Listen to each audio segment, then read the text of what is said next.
Isang mananaliksik si Victor mula sa Maynila na pumasyal sa bahay ng kanyang pinsan sa probinsya. Dahil perpekto ang lugar na yon para magsaliksik, kung ano-anong bagay ang kanyang pinakialaman. Habang naglalakbay sa gitna ng kagubatan, meron siyang nakitang isang lagusan. Isang lagusan na parang papunta sa ilalim ng lupa. Pumasok siya roon at sa hindi inaasahang pagkakataon, meron siyang natuklasan. Ang bagay na yon ay ang siyang maglalagay sa kanya sa panganib. Naluklok siya sa isang responsibilidad na hindi naman niya talaga ginusto. Mabuti na lamang tutulungan siya ng kanyang labandera na si Magda.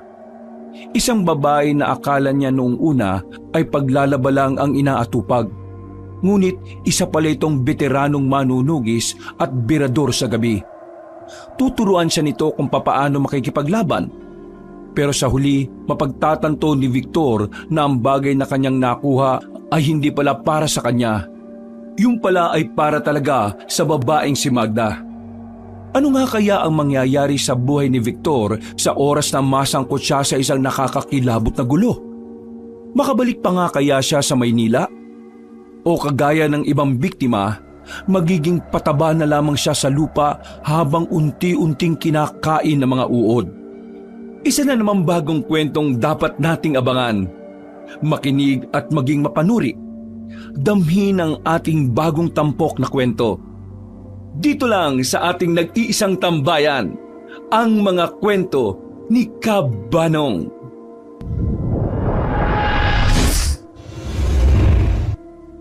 Pasensya ka na, Insan. Maputi kasi talaga rito kapag tapos ng malakas na ulan eh. Nawala sa isip ko na dalhin yung bota para hindi sana marumihan yung mga paa mo. Pambira ka naman. Anong tingin mo sa akin, maarte? Eddie, sanay na ako sa mga ganito. Trabaho kong sumutsot sa mga kung saan-saan para magsaliksik. Kaya walang problema sa akin ang mga ganitong sitwasyon, no? Kala ko kasi maarte ka kasi putis mayamang ka eh. Ang puti mo kaya, isoy kumbaga. Tingin ko nga, magiging crush ka ng mga babae rito sa amin eh. Ikaw talaga, yan talaga naisip mo ah. Ay, siya nga pala, Insan. Matanong ko lang, sa dami ng probinsya, bakit ito pang sa amin ang napili mo? Sabihin na lang natin na mas maganda rito kasi nandito ka. Hindi ako mangungupahan. Wala akong babayaran sa pagkain kasi libre mo. Hoy! Mag-ambag ka rin no? Kapal na mukha nito. Ano kala mo sa akin? Anli pera? Ito naman, biro lang. Sa totoo niyan, gusto ko na habang narito ako ako na munang sasagot ng kakainin natin. Ay, wag naman ganun. Ang akin lang mag-ambagan na lang tayo. Huwag ka nang mahiya. Minsan na lang naman tayo magkita Isipin mo na lang na libre ko to sa'yo. Kahit na kailan talaga galante ka no? Kaya gusto kita kasama Siguro, kung di ako bumalik dito sa amin, malaki na rin ang katawan ko katulad mo. Oo, kasi kung tumagal ka pa sa Maynila, isasama na kita sa mga gym O magdaan-daan ka dyan Ilang gulong ng sasakyan na ang lumubog dyan. Hindi man lang ba ito pinapaayos ng lokal ninyo? Aasa ka pa. Magagaling lang naman yung mga yun kapag malapit na ang eleksyon. Sa ngayon, wala pa silang pakialam dyan. Kapag botohan na naman, mag-uunahan ng mga yon kung sino magpapaayos ng daan na to. Ay nako, ikaw mo na nga. Ay, siya nga pala. Nakauwi na rin ba yung utol mo rito sa inyo? Nung nakaraan, nagkausap kami nun Ang sabi niya, magkita na lang daw kami rito. Ay nako, nung nakaraan pa, palaging ang lasing O bakit? May problema yata kuya mo Oo, meron nga. Love life. Niloko ba naman siya nung long time girlfriend niya, Insan? Ay mali, hindi pala long time. 1 buwan lang pala kung tutuusin kasi, di ba, 9 years sila. Pero kasi, nung 1 buwan matapos siyang sagutin ng babae, may kalandian ng iba hanggang ngayon. Bale, niloloko na siya ng babae ng 8 years and 11 months. Ay grabe, kwentado mo talaga Oo naman, para malaman ng kapatid ko kung gaano siya katanga. Malapit sa isa't isa ang magpinsan. Sa katunayan, pareho naman talaga silang taga Maynila noon pa. Pero mula nang mamatay ang mga magulang ni Eddie, kinailangan na nitong umuwi ng probinsya para asikasuhin ang sakahan nila. Napatigil silang dalawa sa paglalakad sa harapan ng isang bakuran. Tinuro kasi ni Eddie ang babaeng naglalabas sa loob. Isang babaeng maganda, maputi, makinis ang balat, at talaga namang kahit na sinong lalaki, magiging pantasya ang babaeng yon. Nakikita mo yon? Oo, di naman ako bulag eh. Bakit? Ngayon ka lang ba nakakita ng babae? Yang babaeng yan, labandera yan dito sa amin. Naglalaba rin yan sa amin palagi kapag naipon na yung labahan ko. Minsan nga, kahit isa pa lang yung nasa labahan, parang gusto ko na kagad ipalabas sa kanya eh. Manyakis. Aray, mukha batok naman to. Oh. Tigil mo nga yung ganyang ugali mo ha. Nagtatrabaho ng marangal yung tao, minamanyak mo. Anong minamanyak? Natutuwa lang ako sa kagandahan at kasipagan niya, no? Inakbayan na lamang ni Victor ang kanyang pinsan at nagpatuloy na rin sila sa paglalakad. Nang marating na nila ang bahay nila Eddie, naabutan nilang nasa bakuran ng binatang si Manuel. Hapon pa lang, lasing na naman ito. Pagpasok pa lang nilang dalawa sa bakuran, napatingin na agad sa kanila ang lalaking si Manuel. Sumilay agad ang malapad nitong ngiti nang makita si Victor. Wow, wow, wow, wow, wow, wow! Uy, puro ka wow, wow, wow, wow. Para kang ambulansya ah. Pinsan, Victor! Ang pumangalawa sa kapugian ko! Buti naman, nandito ka na. Kararating ko lang eh, lasing ka na naman. Pambira ka naman, no? Alam mo kasi, meron akong dinaramdam eh. Masakit ang aking damdamin. Oo, alam ko na yan. Nasabi na sa akin ni Eddie tungkol dyan. Ay, alam mo na pala. Kung ganoon, pwede mo ba akong samahan mag-inom? Uy, maya ka nga. Galing sa mahabang biyahe si Victor, paiinumin mo kaagad. Ayaw mo naman kasi ako samahan mag-inom eh. Kung pareho tayong lasing, sino na lang ang mag-aasikaso dito sa bahay? O sige na, tama na yan. Mamaya, sasamahan kita mag-inom. Kailangan ko lang magpahinga ha. Oh, sabi mo yan ha. Ayaw ko nang pinapaasa ako ha. Sawang-sawa lang umasa ang puso kong ito eh. Oo nga, kulit nito. Sige na, mamaya ka namang gulo. Tara na Insan, magbihis ka na muna. May 2 kwarto sa up and down na bahay nila Eddie. Parehong nasa itaas ang 2 silid at isa sa silid na yon ang pangsamantalang gagamitin ni Victor. Maayos naman ang bahay. Hindi kalakihan pero ang mahalaga para sa binata ay malinis ito. Isa kasi ang kalinisan na tinitingnan nila sa mga bahay. Insan, pasensya na talaga kung makikitira muna ako ha. Kailangan ko lang talaga ng bagong article eh. Napag-iiwanan na ako ng mga kasama ko sa trabaho. O naman, ayos lang naman na narito ka no. Nakakasawa na rin mukha ni Kuya rito sa bahay. Tsaka, hindi ka naman ibang tao sa amin eh. Noong mga bata tayo, parang magkakapatid na tayo. Maraming salamat ha. The best ka talaga. Yung ginagawa mo. Pwede ba akong sumama dyan minsan kapag wala akong ginagawa? Oo naman no. Wala namang problema kung may kasama eh.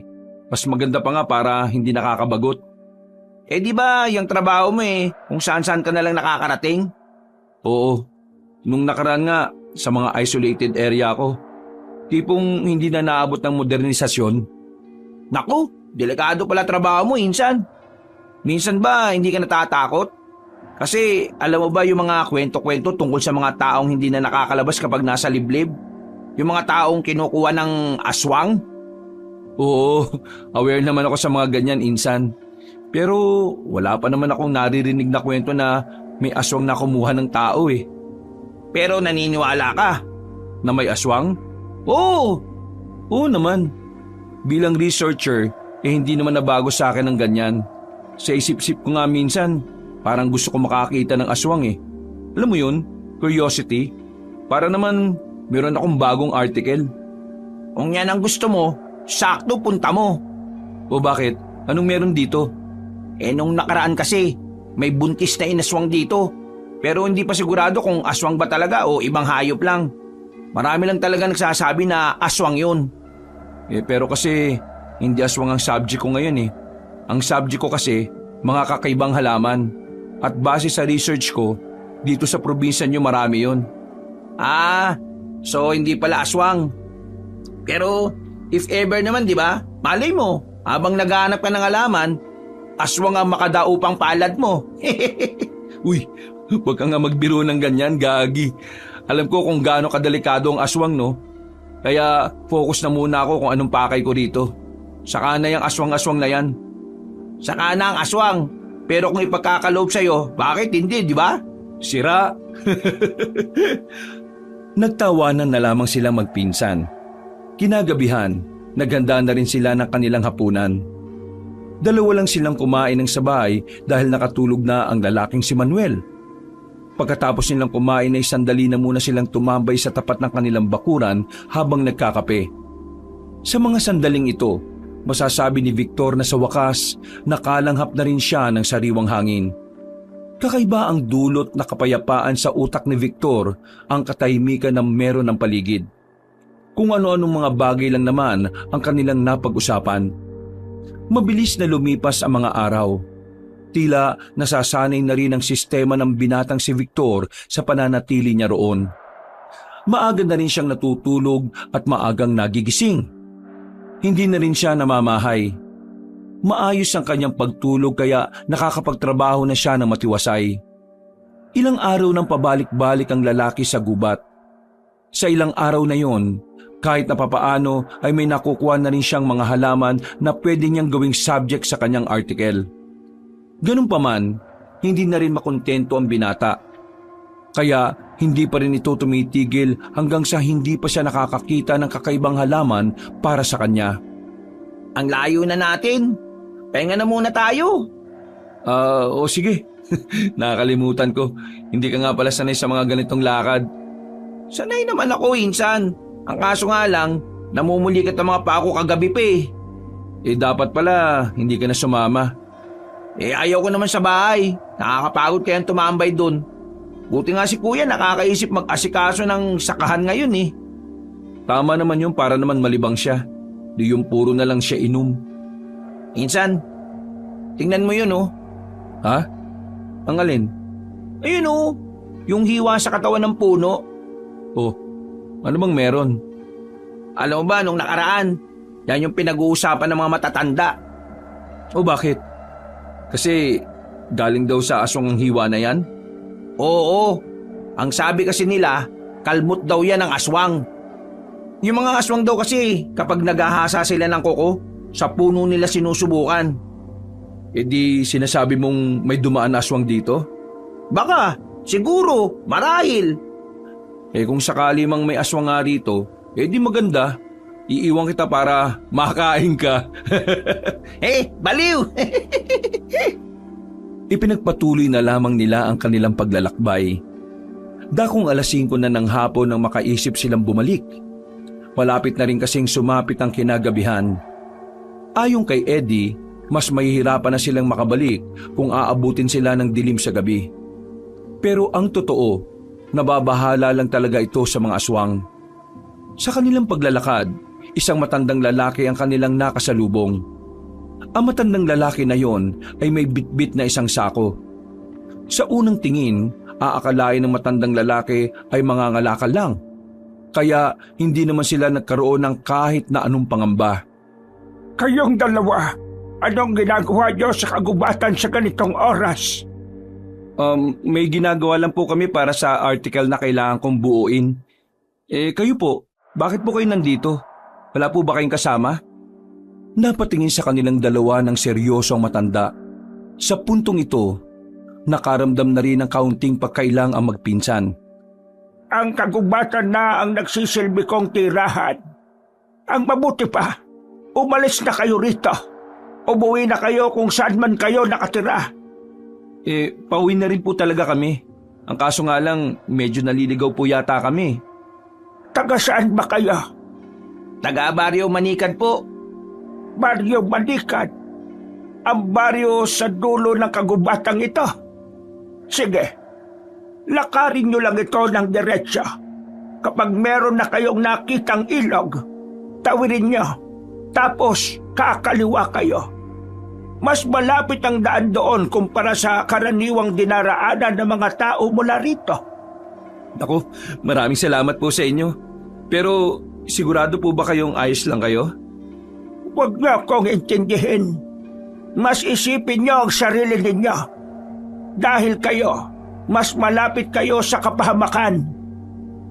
Sandali lang po. Ano pong pangalan ninyo? Manoy, yon ang pagkakakilala sa akin ng mga taong natulungan ko. Naglakad na palayo ang matanda, dala-dala ang mga bitbit nitong sako.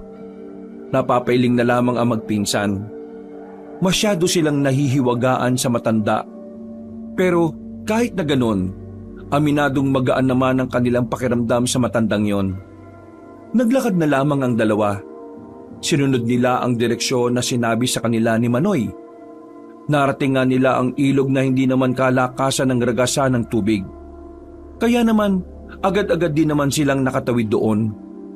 Nang kumaliwa sila, ay narating na rin nila ang daan patungo sa kanilang baryo. Dakong 6:00 na nang makabalik na sila. Habang naglalakad papasok ng kanilang baryo, meron silang nadaanan na kumpulan ng tao sa tapat ng isang bahay. Hindi na naiwasan na magpinsan na makiosyoso doon. Nakita nila ang isang babaeng nakatulala habang nakaupo sa gilid. Pilit itong kinakausap ng mga tao, pero hindi ito makapagsalita.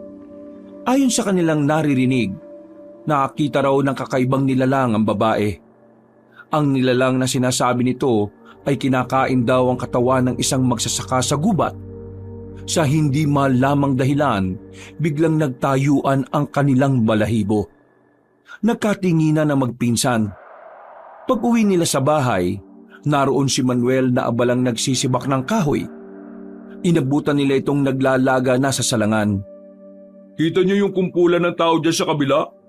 Biktima raw ng aswang yun. Totoo ba talaga? Oo, kapatid yun ng tropa ko eh. Sabi ng tropa ko, nung nakaraan pa raw nakakakita ng ganun yung babae. Pero ngayon daw, mas malala.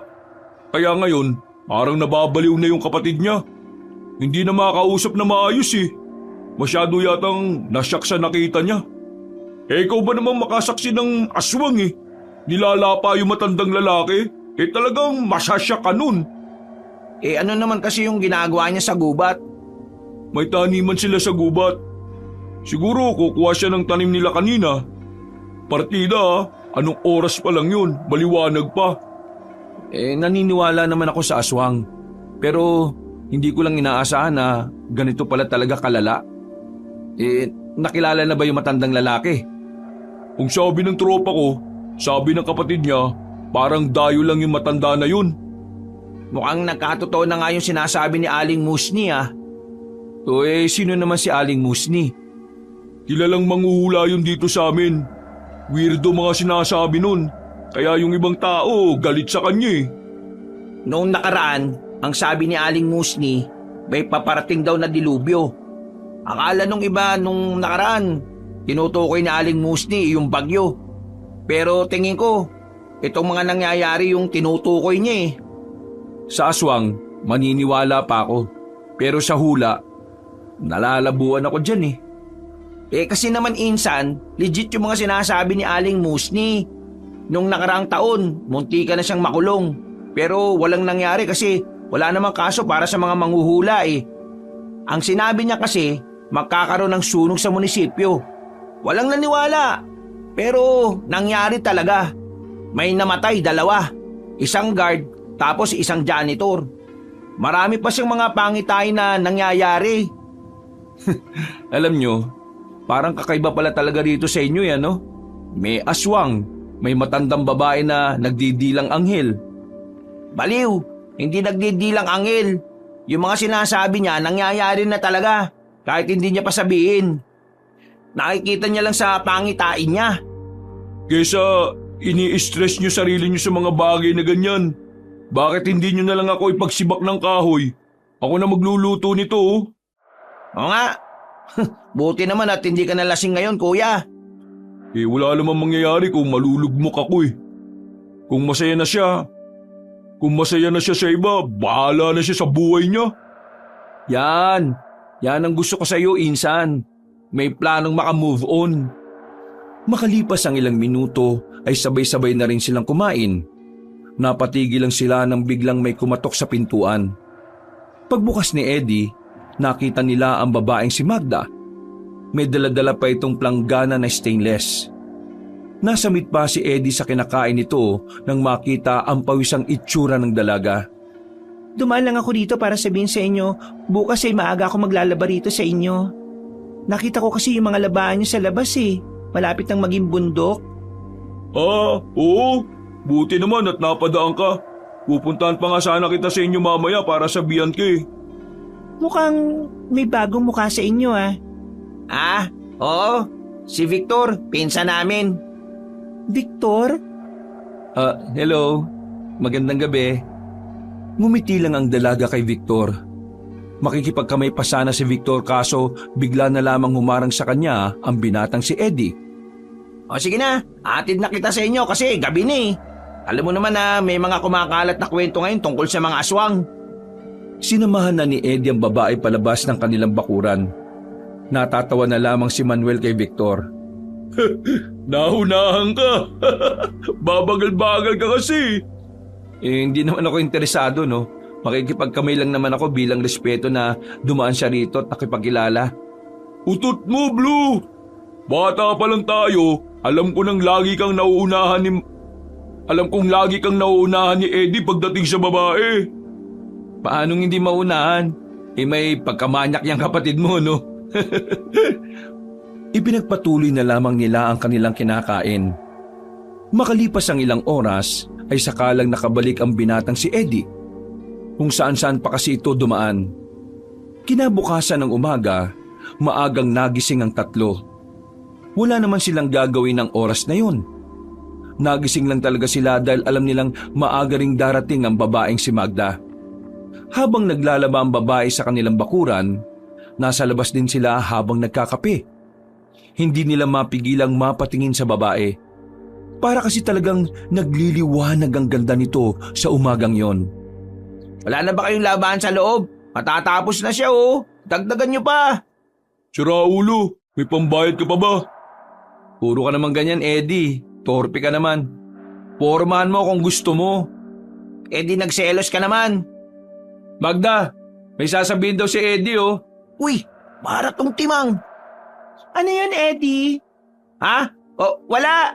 Sabi ko, kapag pagod ka na, merong pagkain sa loob. Ayos lang ako. Patapos na rin naman ako eh. Maraming salamat. Siniko na lamang ni Eddie si Victor. Hindi nagtagal, natapos na rin ang paglalaban ng dalaga.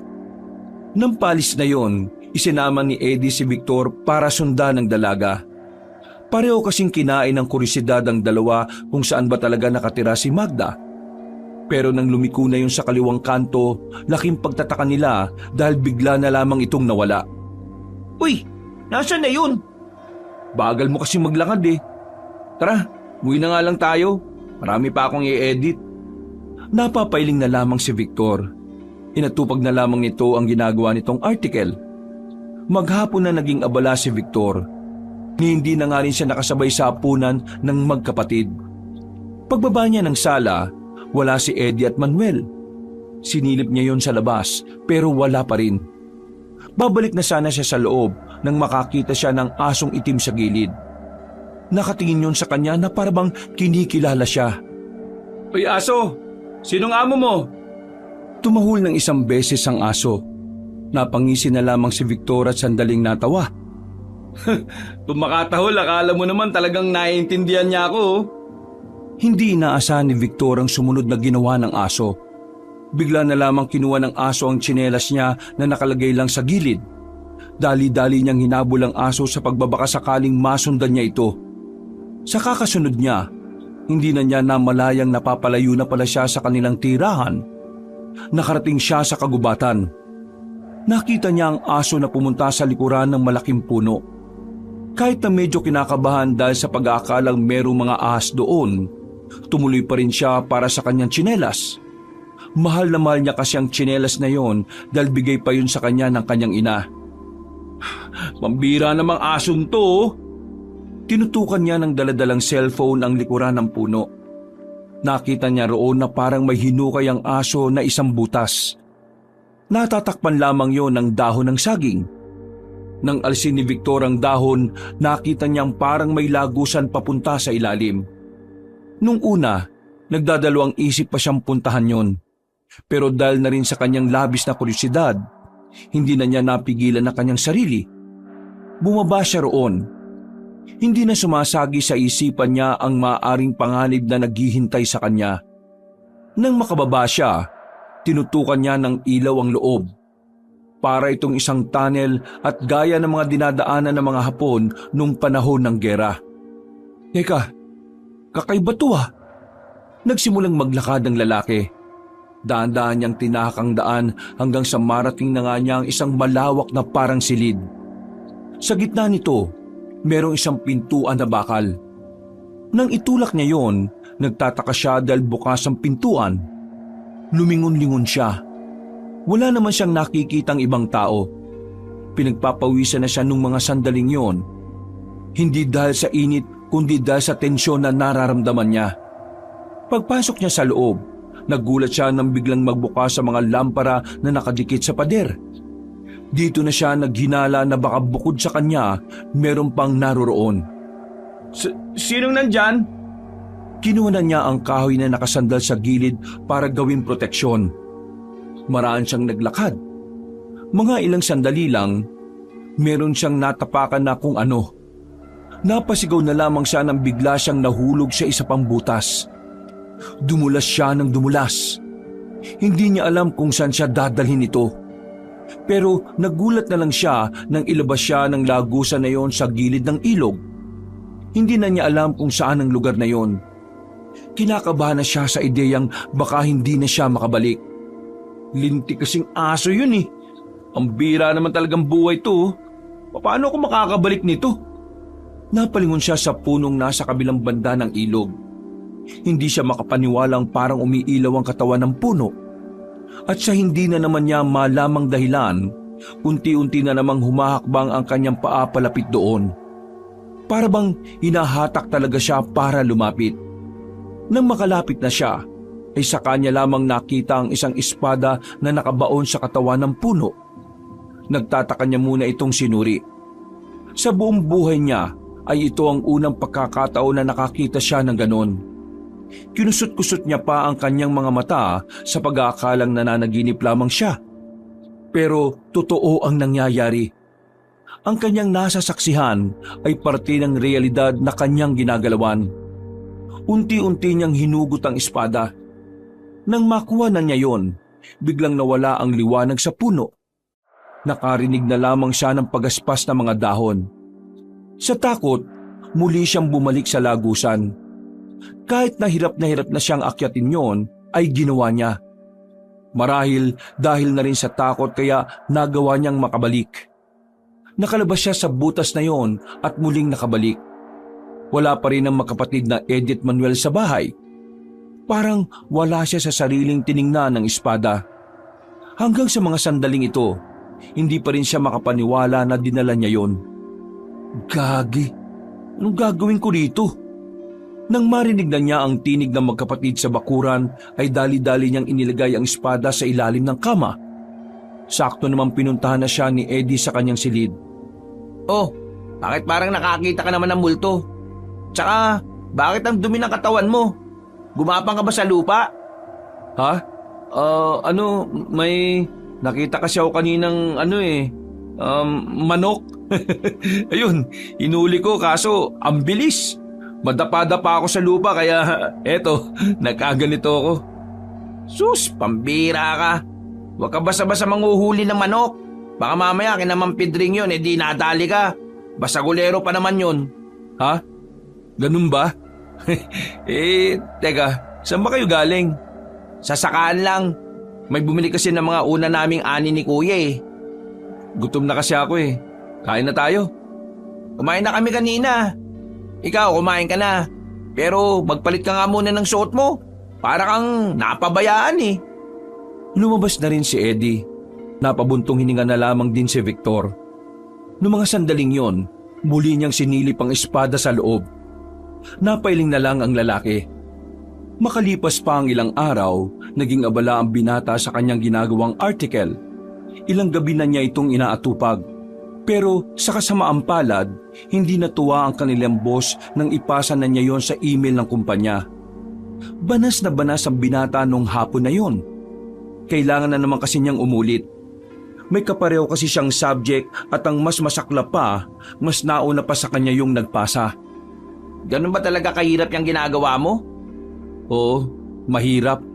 Lalo na kapag yung mga katrabaho mo, kapareho mo yung utak. Kasi kung anong gusto mo, malamang gusto rin nila.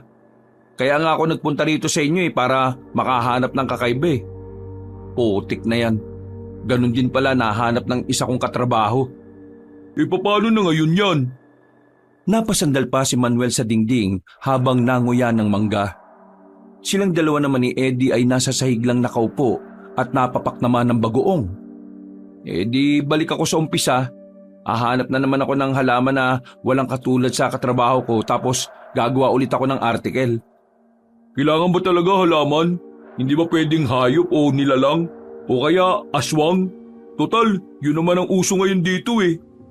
Nasabi ko na nga sa kanya yan, kaso ang sabi niya, halaman daw talaga.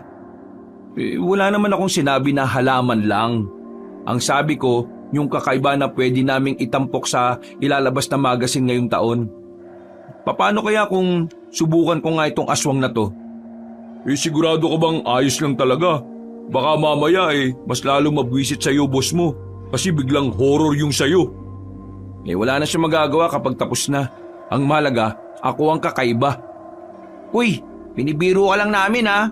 Alam mo ba kung gaano kadelikado ang aswang? Baka mamaya niyan mapahama ka pa eh. Akong bala, kayang-kaya ko yan. Sumilay ang nakakalokong ngiti ni Victor. Tila bigla na lamang itong nagkaroon ng matinding interes sa mga aswang. Malakas ang kanyang loob dahil ang akala niya basta-basta lang ang mga aswang. Kaya naman ilang araw pa ang nakalipas, nag-umpisa na nga ang binata sa pag-i-interview ng mga taong may alam sa mga aswang. At sa dami ng kanyang mga napagtanungan na kadalasan ay matanda, marami na rin siyang mga naisulat na detalye na kanyang magagamit. Mas madali para sa kanya ang bagong subject na kanyang pinili. Isang gabi, niyaya ni Victor ang kanyang pinsan para gumala sa kagubatan. Ito ang oras na susubukan nilang makakuha ng video ng isang aktwal na aswang. Noong mga sandaling yun, walang nararamdamang takot si Victor. Sa halip, excited pa siya sa maaaring mangyari. Alam mo, Insan, tingin ko, hindi talaga tama tong gagawin natin eh. Oh, bakit naman hindi tama? Kailangan ko nga to sa trabaho ko eh. Ikaw naman kasi, sinabi na kitang huwag ka nang sumami. Nag-aalala kasi ako sa'yo. Mamaya mapahama ka pa. Ako pa mayari kay tita. Uy, narinig mo ba yon? Ha? Ang alin? Wala, joke lang. Takot ka kagad no? Ito naman talaga parang sinaulo eh. Biro lang, to naman Nang maglalakad na sana sila uli, napatigil sila nang makarinig ng parang tunog ng paniki. Yung bang tunog ng ik-ik. Na nung una, hindi naman nila alam kung saan nagmumula. Hinihilan na siya ni Eddie para umalis. Pero mas lalong nagkaroon ng interes si Victor noong mga sandaling yon. Para sa kanya, yun na ang tamang pagkakataon para magtagumpay siya sa kanyang trabaho. Dito ka na lang. Ako na lang hahanap. Uy, teka, sasama na ako. Baka mamaya ako pa atakihin dito eh. Parang batang nakasunod si Eddie sa kanya. Nakahawak pa yun sa kanyang damit. Palingon-lingon sa paligid at kung saan-saan itinatapat ang ilaw. Bumuntong hininga si Victor. Nang marating na nila ang harapan ng puno ng akasya, dito na nila mas malakas na narinig ang kakaibang tunog. Kahit na wala silang dala na kahit na anong sandata na pamprotekta at tanging kamera lamang ang meron at flashlight, hindi pa rin nagdalawang isip si Victor na tingnan kung ano ang nasa likuran ng malaking puno na yon. Pagtutok nila ng ilaw doon, saktong natalisod si Eddie. Dahilan para masagi siya nito at mabitiwan ang hawak-hawak na kamera.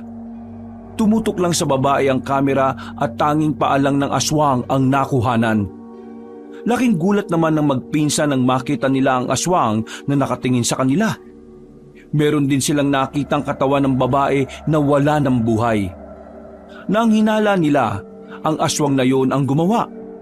Tumakbo ang aswang daladala ang katawan ng babae. Sa sobrang pagkabigla, hindi agad nakagalaw ang dalawa.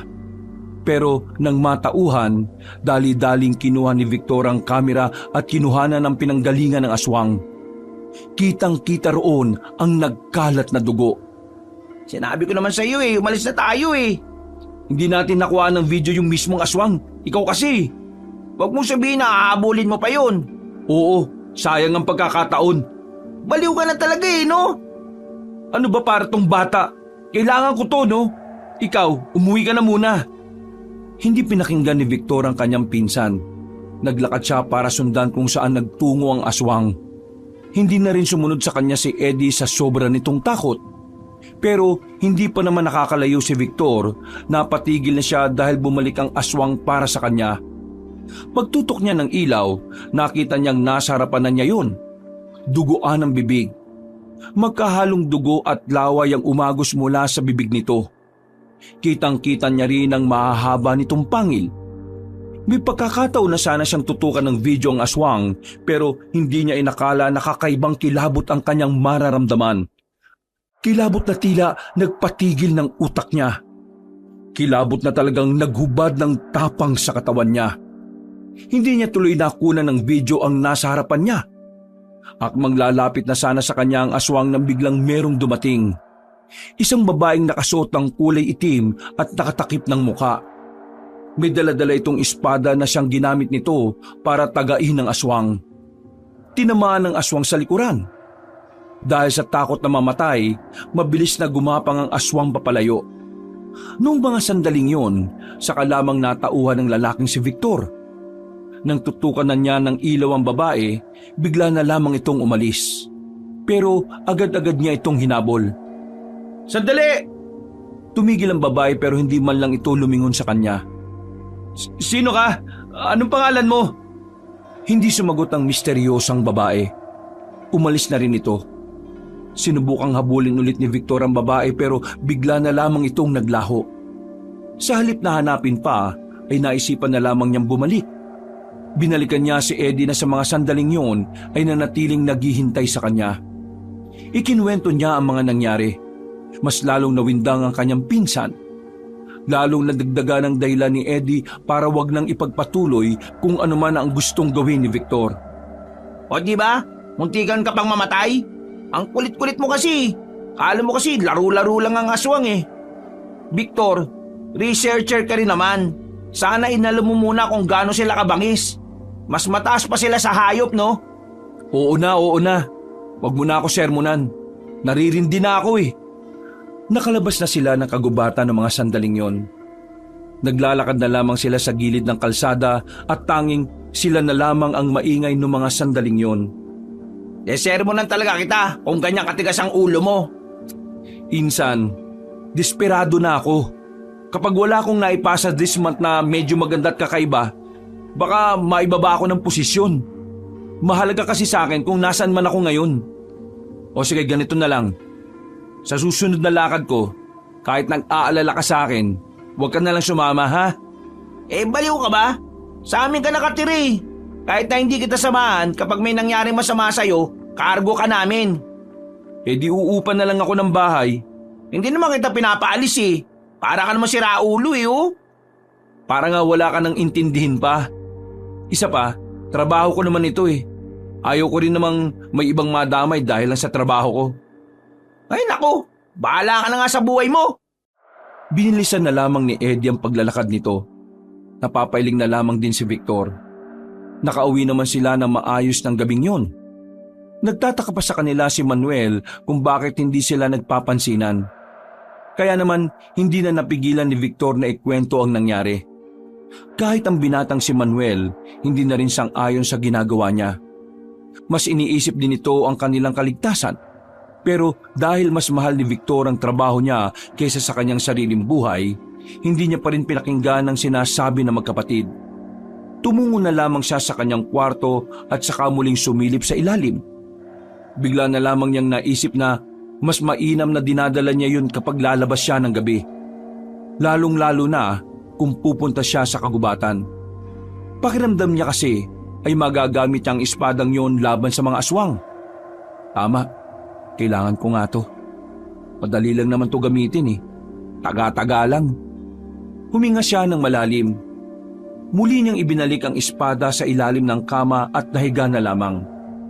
Muli na naman bumalik sa kanyang isipan ng babaeng nagligtas sa kanya. Nanghinayang siya dahil hindi niya man lang nalaman kung sino yon. Pilit na lamang niyang inaalis sa kanyang isipan yon.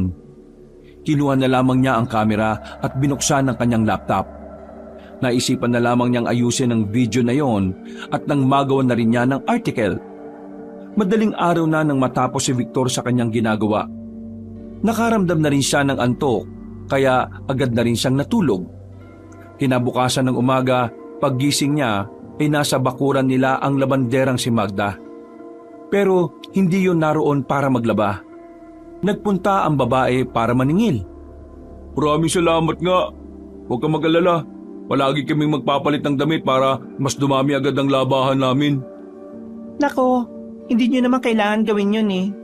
Kung kailan kailangan nyo nang magpalaba, saka lang kayo magpalaba. Kung gusto nyo ako makita, nandito lang naman ako lagi sa Baryo Manikad. Pero saan ka ba talaga nakatira? Para naman napupuntahan ka namin. Di ba, Insan? Ha? Oo. Napatingin si Victor sa babae. Sa hindi malamang dahilan, ay parang meron siyang kakaibang naramdaman na magtama ang kanilang mga mata. Para bang pamilyar sa kanya ang tingin na yun. Pasensya na kasi hindi ko talaga kayang sabihin. Baka kasi magalit ang mama ko. Ah, ganun ba? Di mo pwede sabihin kung saan ka nakatira? Oo eh. O paano? May pupuntahan pa kasi ako. Naglakad na palabas ang dalaga. Sinundan naman yun ni Victor. Hindi niya rin alam kung bakit basta pakiramdam niya kailangan niyang makausap ang dalaga. Nang maabutan niya ito ay agad niya itong tinawag. Magda? Oh, pinsan ni Manuel at Eddie. Bakit? May kailangan ka ba sa akin? May gusto lang sana akong itanong sa'yo. Itanong? Tungkol naman saan? Nagpunta ka ba ng gubat kagabi? Sa gubat? Hindi. May dapat pa akong gawin sa gubat? Hindi ko rin alam. Para kasing pamilyar yung aura mo sa akin eh.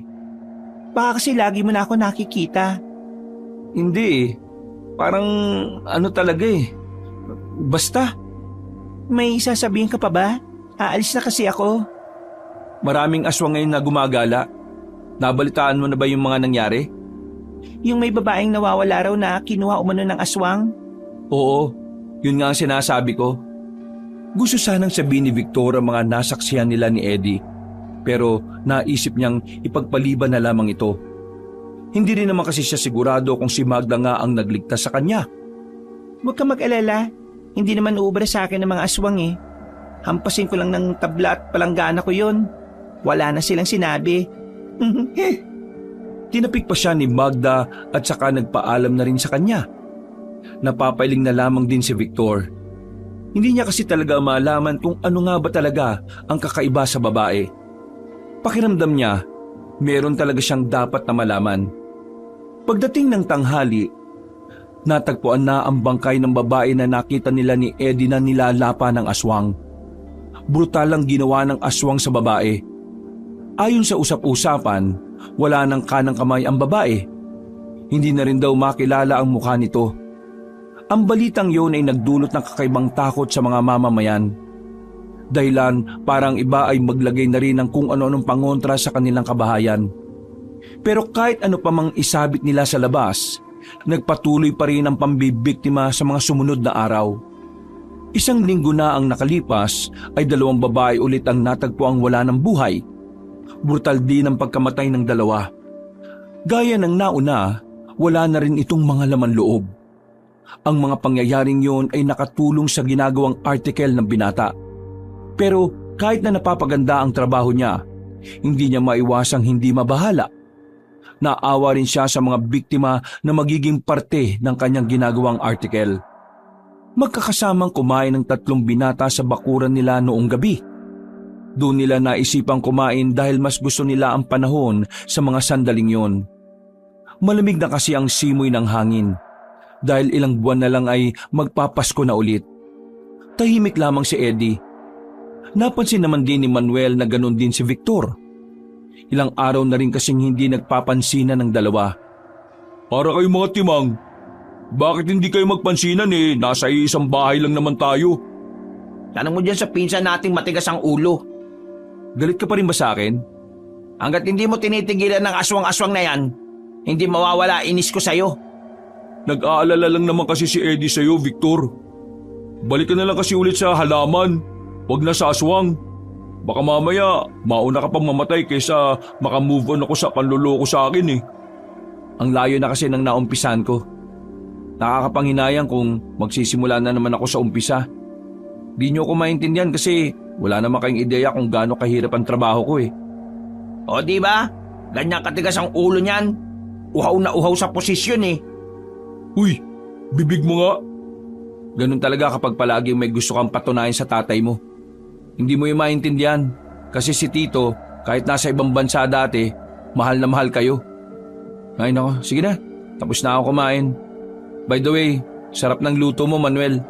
Pwede ka na sana mag-asawa kaso wala ka naman syota. Uy, teka, saan ka pupunta? Diyan lang sa labas, papahangin. Umalis na rin kagad si Victor. Tinapik naman ni Manuel si Eddie sa balikat para pagalitan. Maayos ka nga ng sinasabi mo. Nag-aalala rin naman ako sa kanya. Pero iniisip ko pa rin kung ano yung mga bagay na hindi ko alam na siya lang ang nakakaintindi. Daan-daan ka rin, Eddie. Tingnan mo, tameme ka ngayon. Nakasakit ka ng damdamin. Bumuntong hininga na lamang si Eddie. Samantalang si Victor naman, naglakad-lakad na lamang hanggang sa makarating na ito sa lumang waiting shed. Nagmuni-muni siya roon. Dahil boring at walang magawa, naisipan ni Victor na kunin ang espada. Natsyempohan niyang nasa loob ng silidang magkapatid kaya nailabas niya ang espada nang hindi nakikita ng mga yon. Tumungo siya sa malapit na ilog sa kanila. Wala nang katao-tao roon. Kahit na may bahid ng pagkabahala dahil sa maaring banta ng mga aswang, tumambay siya roon habang sinusubukang gamitin ang espada. Winawasiwas niya yon. Pero kahit na anong gawin niya, hindi na niya nakikita ang kakaibang liwanag na nakita niya nung una niya itong matagpuan. Ano kayang meron dito? Tiningnan niya ng maigi ang espada, pero natigilan ng kanyang ginagawa nang makitang may dalawang tao ang dumating.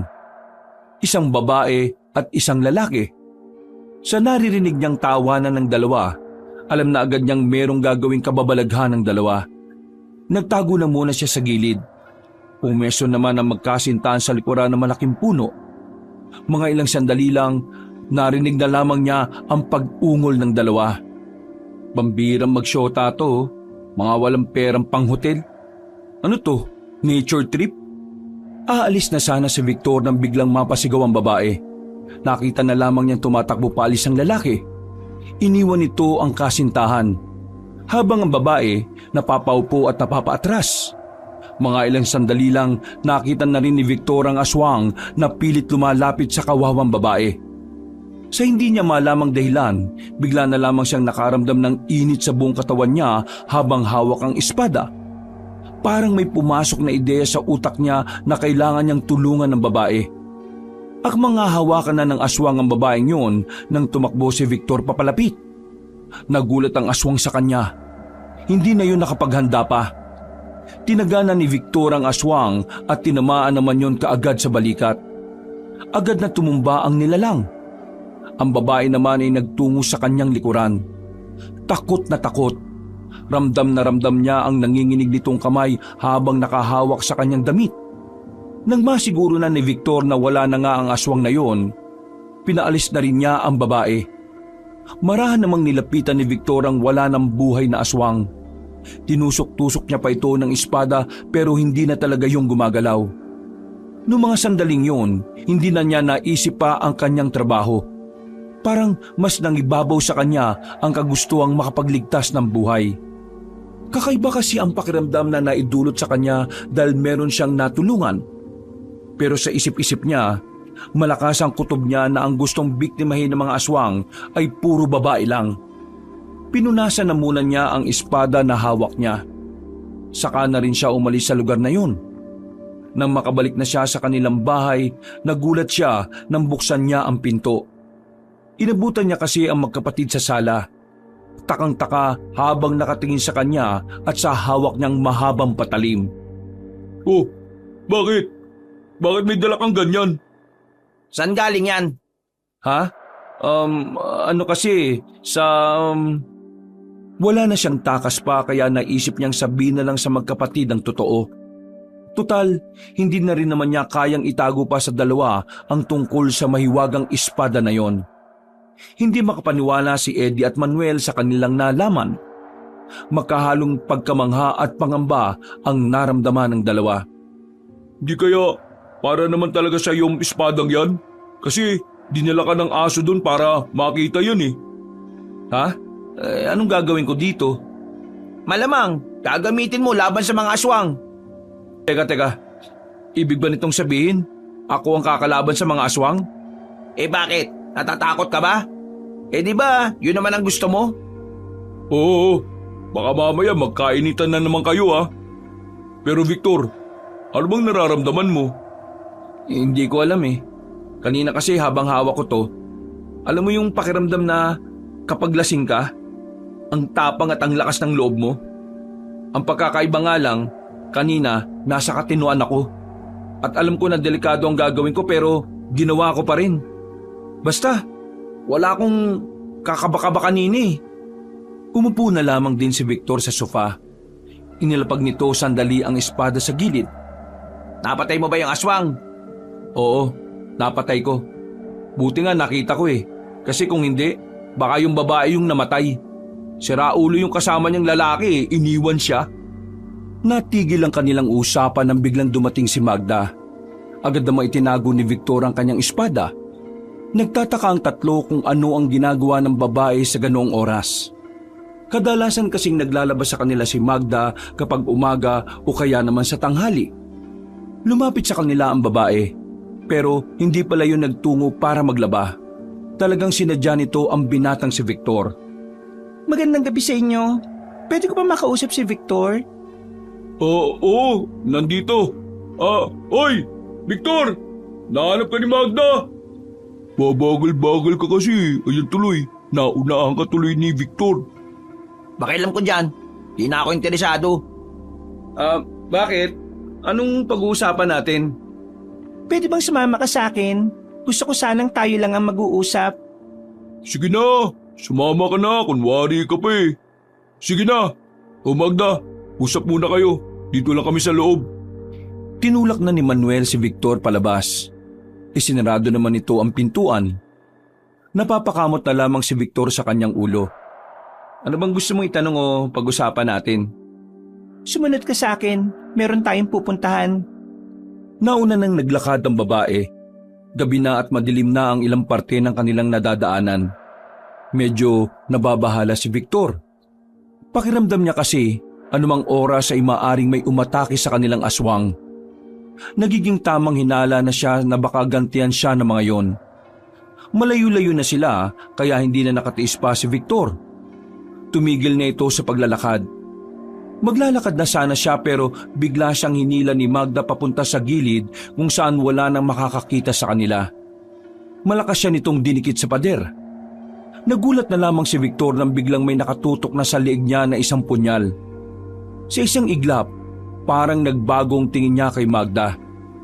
Ang dating maamo, mainhin at palangiting babae, tila naging amaso ng palaban. Sabihin mo, sino ka ba talaga? Ha? Ako nga si Victor, di ba? Sino ka at bakit meron kang espada? Teka, paano mo nalaman yon? Nakita kita kanina kung paano pinaslang ang aswang. Nandun ka rin pala? Anong ginagawa mo ron? Huwag mong ipasa sa akin ang tanong. Tinatanong pa kita kaya sumagot ka. Sino ka ba talaga? Bakit may espada kang hawak at paano mo napaslang ang aswang na yon?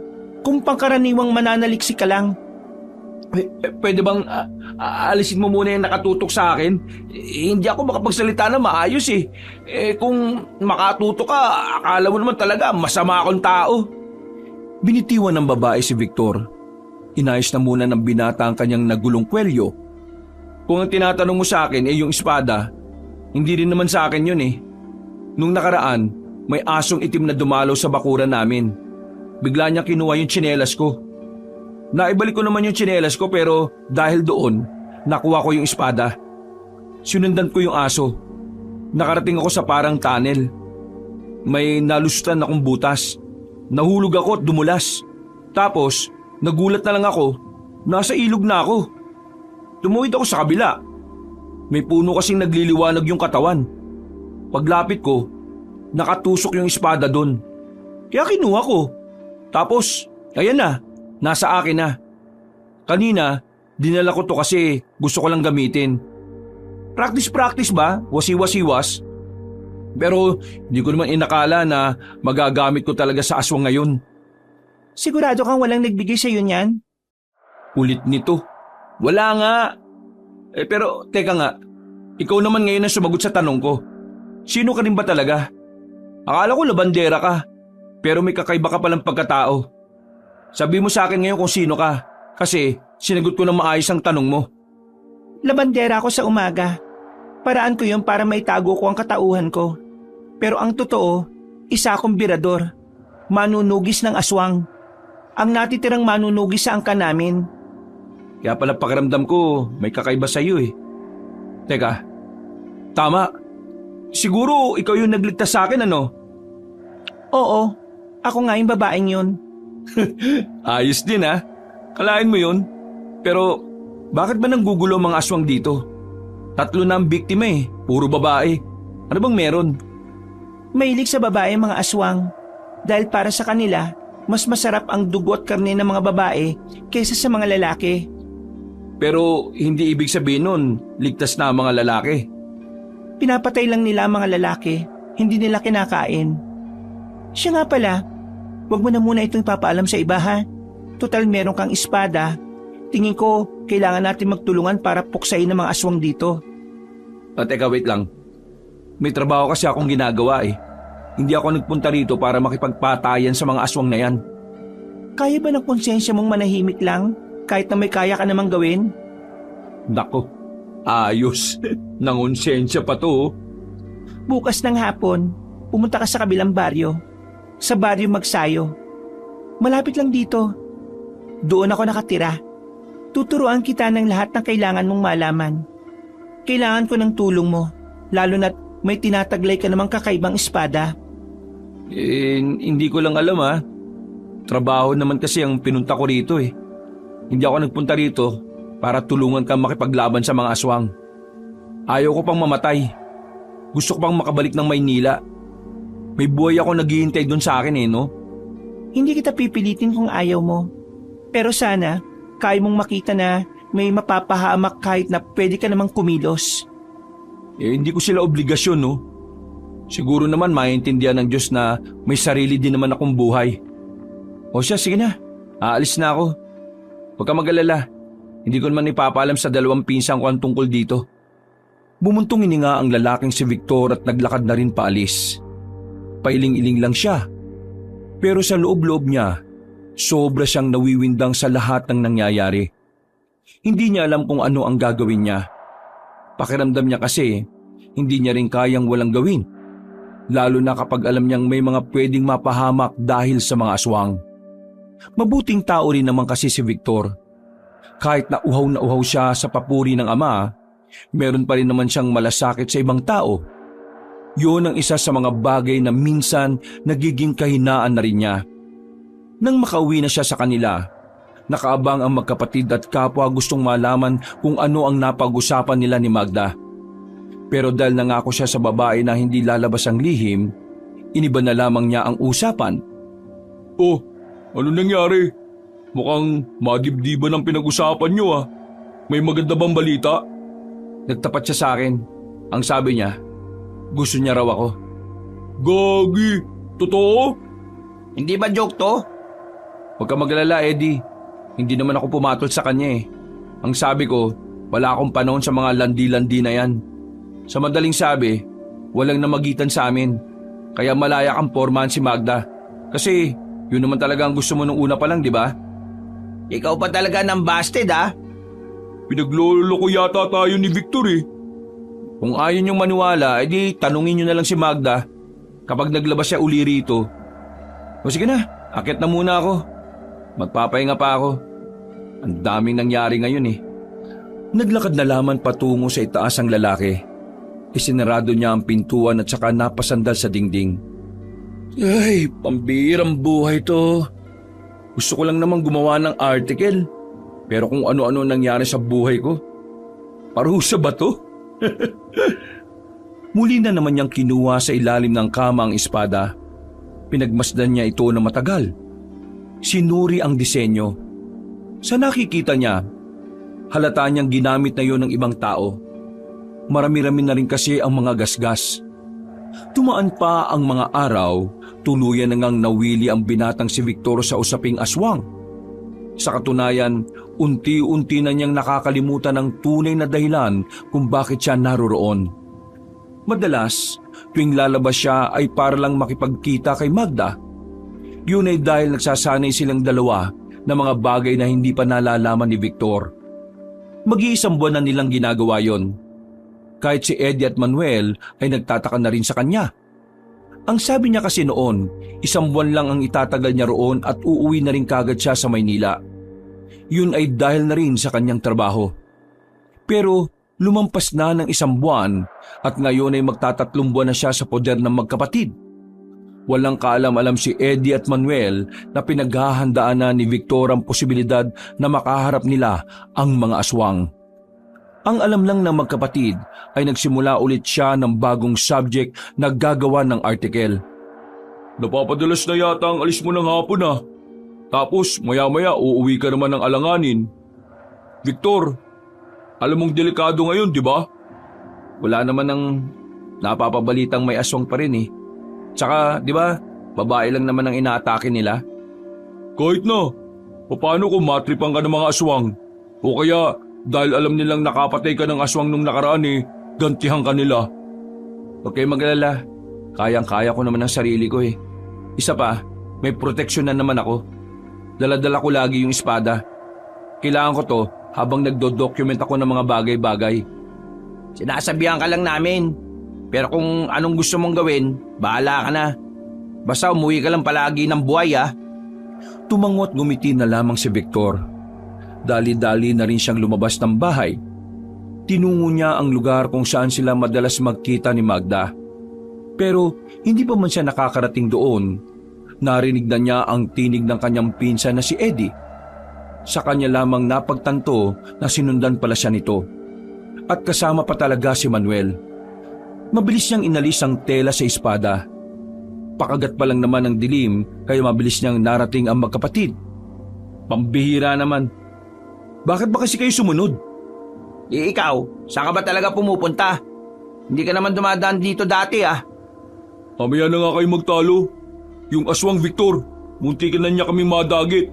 Nandyan lang siya, gumapang sa puno. Sige, sa likod lang kayo ah. Ako nang bahala. Sigurado ka ba talaga? Hindi ka ba natatakot? Hindi na nagsalita pa si Victor nang maramdaman na niya ang presensya ng aswang. Gapang lang yun ng gapang sa paligid. Hindi nagtagal, bigla na lamang siyang sinakmal ng isang aswang na lumabas sa gilid. Buti na lamang ay agad siyang nakailag. Sa muling pag-atake ng aswang sa kanya, hindi na siya nagdalawang isip na iwas-iwas ang kanyang hawak na espada. Tinamaan niya naman yun. Bumulagta agad ang aswang, pero hindi nila inaasahan na meron pala itong kasama. At sa pagkakataong ito, nakita ni Victor na mas malaki na sa kanya ang lalaking aswang. Pero hindi man lang nakaramdam ng kahit na anong takot ang binata. Sa halip, mas pinag-igihan niya pa ang pakikipaglaban. Winasiwas ni Victor ang kanyang espada. Namamangha naman sa kanya ang dalawang magkapatid. Hindi sila makapaniwala sa galaw ni Victor na parabang kalkulado, organisadong-organisado. Parang kabisadong-kabisado na ni Victor ang mga ganoong sitwasyon. Nang mapaibabaw ang aswang kay Victor ay nabitiwan nito ang espada. Pero hindi yun naging problema sa lalaki. Tinuhod ni Victor ang aswang sa pagitan ng hita nito. Halos mamilipit ang aswang na yon dahil sa kanyang ginawa. Nang makalis na ito sa ibabaw niya, hindi na siya nagdalawang isip na damputin muli ang espada. Tinaga niya ang aswang sa leeg at tuluyan niya itong sumubsob sa lupa. Grabe, ang galing mo naman. Saan mo natutunan yan? Maming ka nga sa akin. Tungkol pa ba sa trabaho mo ang dahilan kaya lagi kang umaalis?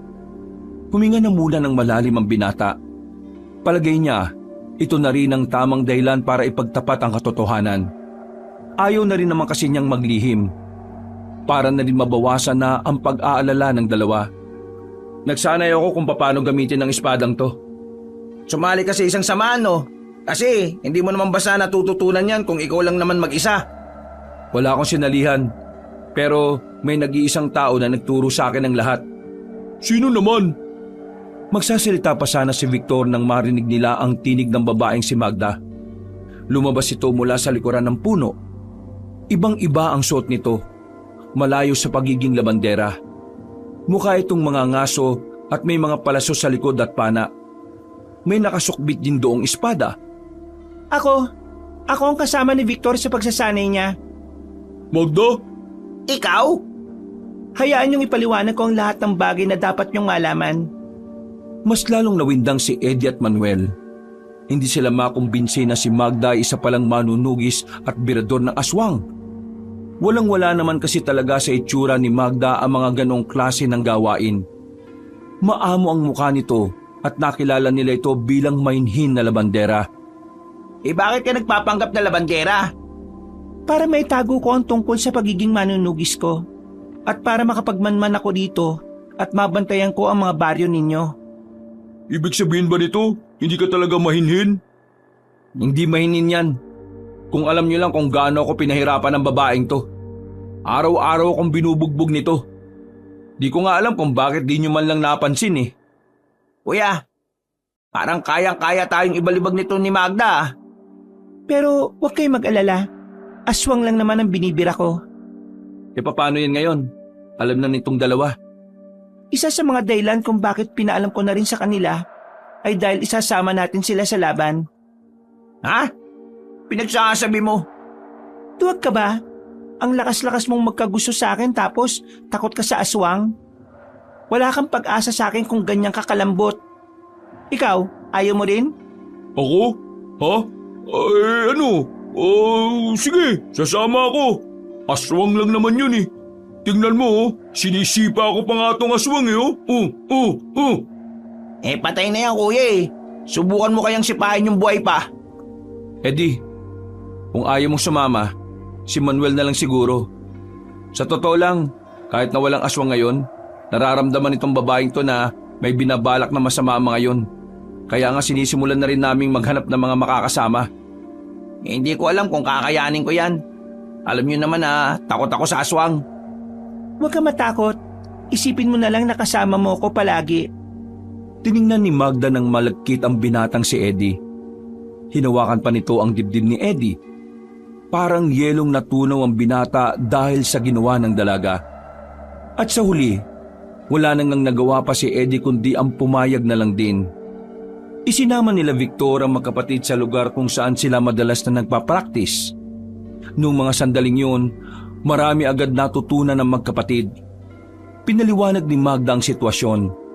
Dito nalaman ni Eddie at Manuel na kahit walang paramdam ang mga aswang, ay nalalagay pa rin sa alanganin ng kanilang lugar at mas lalo na ang kanilang buong probinsya. Ayos din pala itong ginawa niyong malita kampo-kampo ha. Sigurado ba kayong pagsasanay lang ginagawa niyo rito? Tumingin na masama si Magda kay Manuel.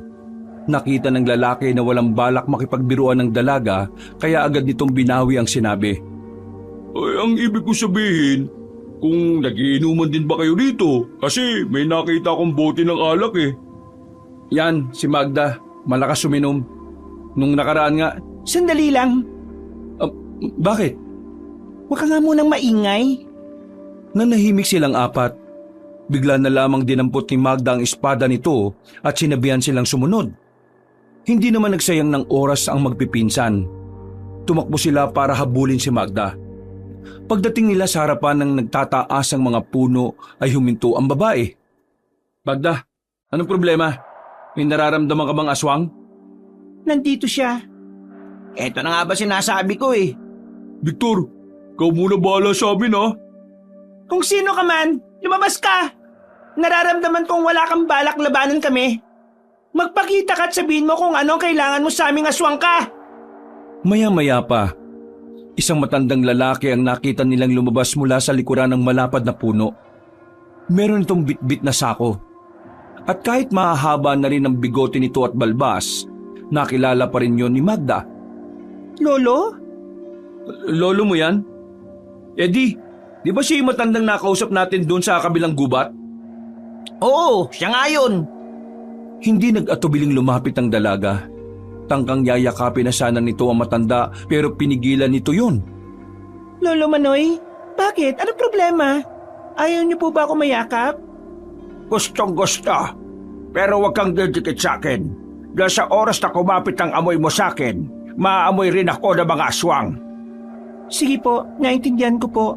Pero bakit ngayon ka lang nagpakita? Huli natin pagsasama nung 15 anyos pa lang ako. 7 taon na nakakalipas. Ano bang nangyari sa inyo? Nadukot ako ng mga aswang noon. Wala akong nagawa. Kesa patayin nila ako, mas pinili ko na lang na maging kagaya nila. Teka, sandali lang. Maputol ko muna kayo Mang Manoy, aswang kayo? Oo, aswang ako. Naging aswang ako sa pamamagitan ng Yanggaw. At hanggang ngayon, naninilbihan pa rin ako bilang manggagamot sa baryo ng mga aswang. Magda, patawarin mo ako kung ngayon lang ako nagkaroon ng lakas ng loob para magpakita sa iyo. Natakot lang ako noon na baka malagay sa alanganin ng buhay mo. Kaya mas pinili ko na lang na hindi na magpakita pa. Pero ngayong nalaman ko ang binabalak ng mga aswang, tingin ko kailangan na kitang makausap. Bakit, Lolo? Anong nangyayari? Ang dahilan kung bakit walang nagpaparamdam na aswang sa nakalipas na buwan ay dahil ginamit yung panahon na yon ni Apong Abo para magpalakas. At ngayong ilang araw na lang ay may babalik na rin ang dati niyang lakas. Ang una niyang hahanapin ay ikaw. Alam ba nung Apong Abo na apo mo si Magda? Hindi. At nagpapasalamat ako na wala siyang ideya. Gumawa na kayo ng paraan para pigilan sila. Ikaw, iho, gamitin mo ng maayos ang espada. Nagagamit ko naman po. Pero nagtataka ako, bakit parang hindi naman po ito espesyal? Nung nakabaon po ito sa puno, nagliliwanag. Nung kinuha ko, nawala na ang liwanag. Alam mo rin pala ang tungkol sa espada, Lolo? Ang espadang yan ay pagmamay-ari ni Lazaro, ang sinaunang manunugis na tumalo sa malalakas na aswang nung araw. Itinago namin ang espadang yan sa punong yon. Namatay na mga kasama kong nakakaalam sa lugar na yon. Ako na lang ang natitirang buhay. Kaya naman, kinailangan ko ang binatang ito para mahugot ang espada. Hindi ko na kasi mahawakan yon dahil aswang na ako. Ang paniniwala namin, kung sino man na makakahugot ng espada ay siyang magiging tagapangalaga. Ibig sabihin, siya ang karapat-dapat na gumamit ng sandatang yon. Hindi ko alam kung kailan lalabas ang kapangyarihan ng espada. Pero tingin ko, lalabas ito kapag kailangan mo na ito. Sige, makikinig ako sa mga sasabihin ninyo. Kapag handa na kayo, Urduha Falls, sa likod nun, naroon ang baryo ng mga aswang. Marami pa akong gustong sabihin lalo na sa iyo, Magda. Pero nasabi ko naman na ang pinakamahalaga. Kaya kailangan ko nang umalis dahil baka malaman nila kung saan ako nagpunta at kung ano ang ginagawa ko. Lo, ipangako mo, makikita tayo ulit. Kapag natapos na ang lahat ng problemang ito, muli tayo makakasama, Apo. Ngumiti na lamang na malapad ang matanda at saka tumalikod na rin. Naglakad na ito ng mabilis. Sa unang pagkakataon, nakita nilang umiyak ang dalagang si Magda. Huwag ka mag-alala, Magda. Matatapos natin itong mga pangyayaring ito at makakasama na rin kayo ng lolo mo. Hindi na nagsalita pa ang babae. Tumango na lamang ito at nauna na rin naglakad. Matapos ang kanilang pag-uusap, nagdesisyon si Magda na pabalikin na lang muna ang tatlo sa kanilang bahay. Habang naglalakad papasok ng kanilang baryo, pinagkakaguluhan na naman ng mga tao ang matandang si Aling Musni. Maririnig ang mga galit na tinig ng mga residente. Karamihan sa mga yon, minumura at sinisigawan na ang matanda. Hindi na nakatiis ang lalaking si Manuel. Sinubukan niyang awatin ang mga tao pero patuloy pa rin yon sa pagsigaw. Kumalma nga kayo! Hindi nyo ba alam na pwede kayong ireklamo dahil sa ginagawa nyo sa matandang ito? Mas lalong umingay ang mga tao. Parang nadamay pa si Manuel sa galit ng mga mamamayan. Kaya naman, hinila na lamang ni Victor at Eddie ang lalaking si Manuel papunta sa gilid. Bida-bida ka eh. Paano kung dumugin ka ng mga tao? Mas kawawa naman si Aling Musni kung siya ang dudumugin. Yan di ba yung manghuhula? Oo. Tuwing lalabas siya ng bahay, laging nagagalit sa kanya mga tao eh. Tuwing lalabas kasi yan, siguradong may sasabihin na naman siyang ikakatakot ng mga tao. Naglakad na matandang babae at umiwas naman ng mga ito dito. Tumigil ito at tumingin sandali sa kalangitan. Maya-maya pa ay nagsalita na rin ito. Ang makasalanang lupain na ito ay mababahiran ng pulang likido. Dahil ang baryong ito ay babawi ng mga tunay na nagmamay-ari, ang kampon ng kadiliman. Walang makaliligtas kung patuloy na magiging mangmang ang mga tao. Maghahari ang kadiliman kesa liwanag kung ang mga dapat mangalaga at magtanggol ay walang suporta mula sa mamamayan. Nakikita ko, malinaw kong nakikita sa aking pangitain na nalalapit na ang kanilang pagbabalik. Nalalapit na ang araw at gabi ng paniningil. Hindi sila maaawa. Wala silang palalampasin. Lahat ay kanilang papaslangin.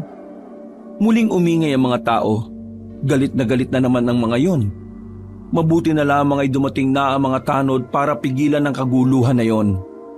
May mangilan-ngilan na rin kasing mga nagbabato ng kamatis at ilang pang maliliit na bagay sa matanda. Nang madala na yon ng mga tanod pabalik sa bahay nito, naisipan ni Victor na magtungo sa bahay ni Aling Musni. Pakiramdam niya kasi, makakatulong ang mga pangitain nito para mapaghandaan ang pakikipaglaban sa mga aswang. Hindi ko alam kung makakausap natin siya na maayos ha. Lagi na lang kasi ganon magsalita ang matandang yun eh. Nakakausap ko dati si Aling Musni na maayos. Tingin ko, nagiging ganun lang naman siya kapag hindi siya pinakikinggan ng mga tao eh. Tumigil na rin sila sa paglalakad nang marating na rin nila ang bahay na matandang manghuhula. Narito na tayo. Lumapit sila sa pintuan ng tagad nitong kinatok. Mga ilang sandali lang, lumabas na agad ang matandang babae. Mukhang kararating lang din ito matapos ihatid ng mga tanod. Tumingin sa kanila ng seryoso matanda at parabang sinusuri ang kanilang katauhan. Aling Musni, nandito po kami kasi interesado kami sa mga sinasabi ninyo. Yung tungkol po sa kanina, yung sinabi niyong babawiin ng mga kampo ng kadiliman ng lugar na ito. Yung ba? Sige, tumuloy kayo sa bahay ko at pag-usapan natin ang mga gusto niyang malaman. Pinupo sila ng matanda sa katre. Ngumiti ito nang umupo na rin ito sa kanilang harapan. Hindi na nagsayang pa ng sandali ang matanda. Muli na itong nagsalita. Hindi ko kayo kilala, pero nararamdaman ko ang mga positibong enerhiya na nananalaytay sa inyong mga ugat. Lalong-lalo na rito sa taong ito. Ako po? Oo, pakiramdam ko may mahalaga kang papel sa problema ng marami. Pero hindi ikaw ang pinakasusi. Ganun pa man, dahil sa'yo, mas malaki ang magiging tsansa na may panalo ang problema. Kaya nga lang, may buhay na kailangang mawala. Tinutukoy niyo po ba ang tungkol sa laban ng mga aswang? Oo, yun nga ang gusto kong sabihin. Bakit? Handa na ba kayong harapin sila? Handa naman po kami. Pero bago natin pag-usapan yun, gusto ko lang po malaman kung paano nyo nasabing babawiin ng mga aswang ang baryong ito. Ako ang pinakamatagal sa baryong ito. Kaya alam ko kung sino ang naunang nagmay-ari nito. Noon pa man, pinag-aagawan na ng mga tao ang baryong ito at ng mga aswang. Tinaboy ng mga tao mga aswang dahil delikado sa pamumuhay ng mga tao. Nakuha ng mga tao ang baryong ito at tuluyan silang napalayas.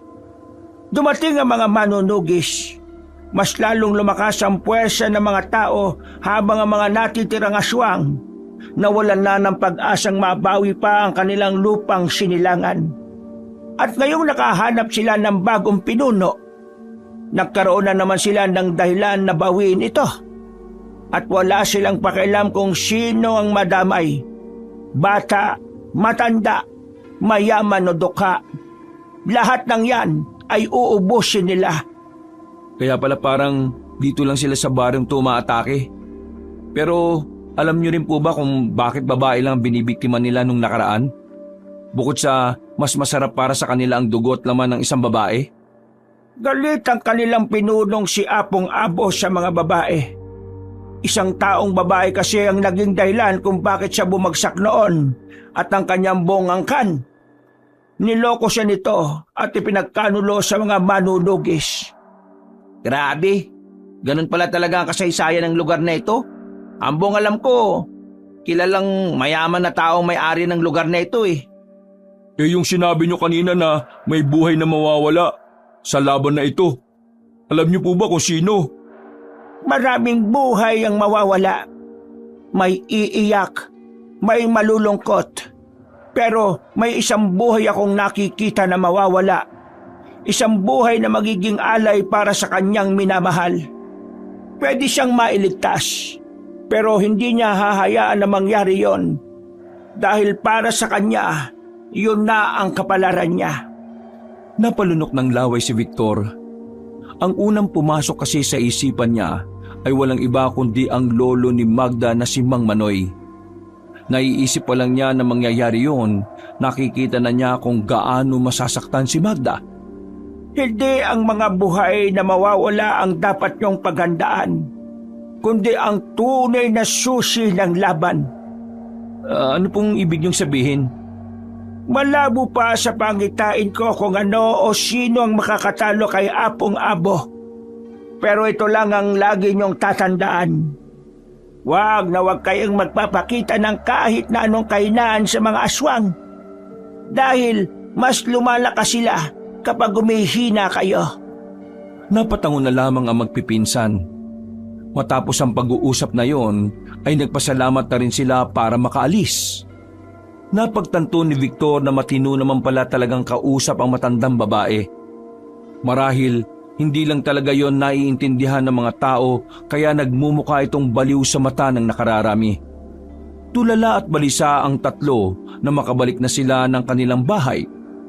Wala ni isa sa kanila ang may balak na kumilos para makapaghanda ng hapunan. Hindi dahil tinatamad sila, kundi dahil parang wala na silang gana sa dami ng kanilang iniisip. Pero maya-maya lang, si Manuel na rin ang nagdesisyong magkusang loob na magsaing at maghanda ng kanilang kakainin. Eddie, huwag ka na lang kayang sumama. Nag-aalangan ako sa iyo eh. Baka mapahama ka lang. Kasama ako. Ayoko madismaya sa akin si Magda. Pambihira namang dahilan niya, no? Ang malaga, may dahilan ako para lumaban. Eh si kuya wala. Literal na napilitan lang. Anong wala? Gusto kong sumama kasi gusto ko kayong protektahang dalawa.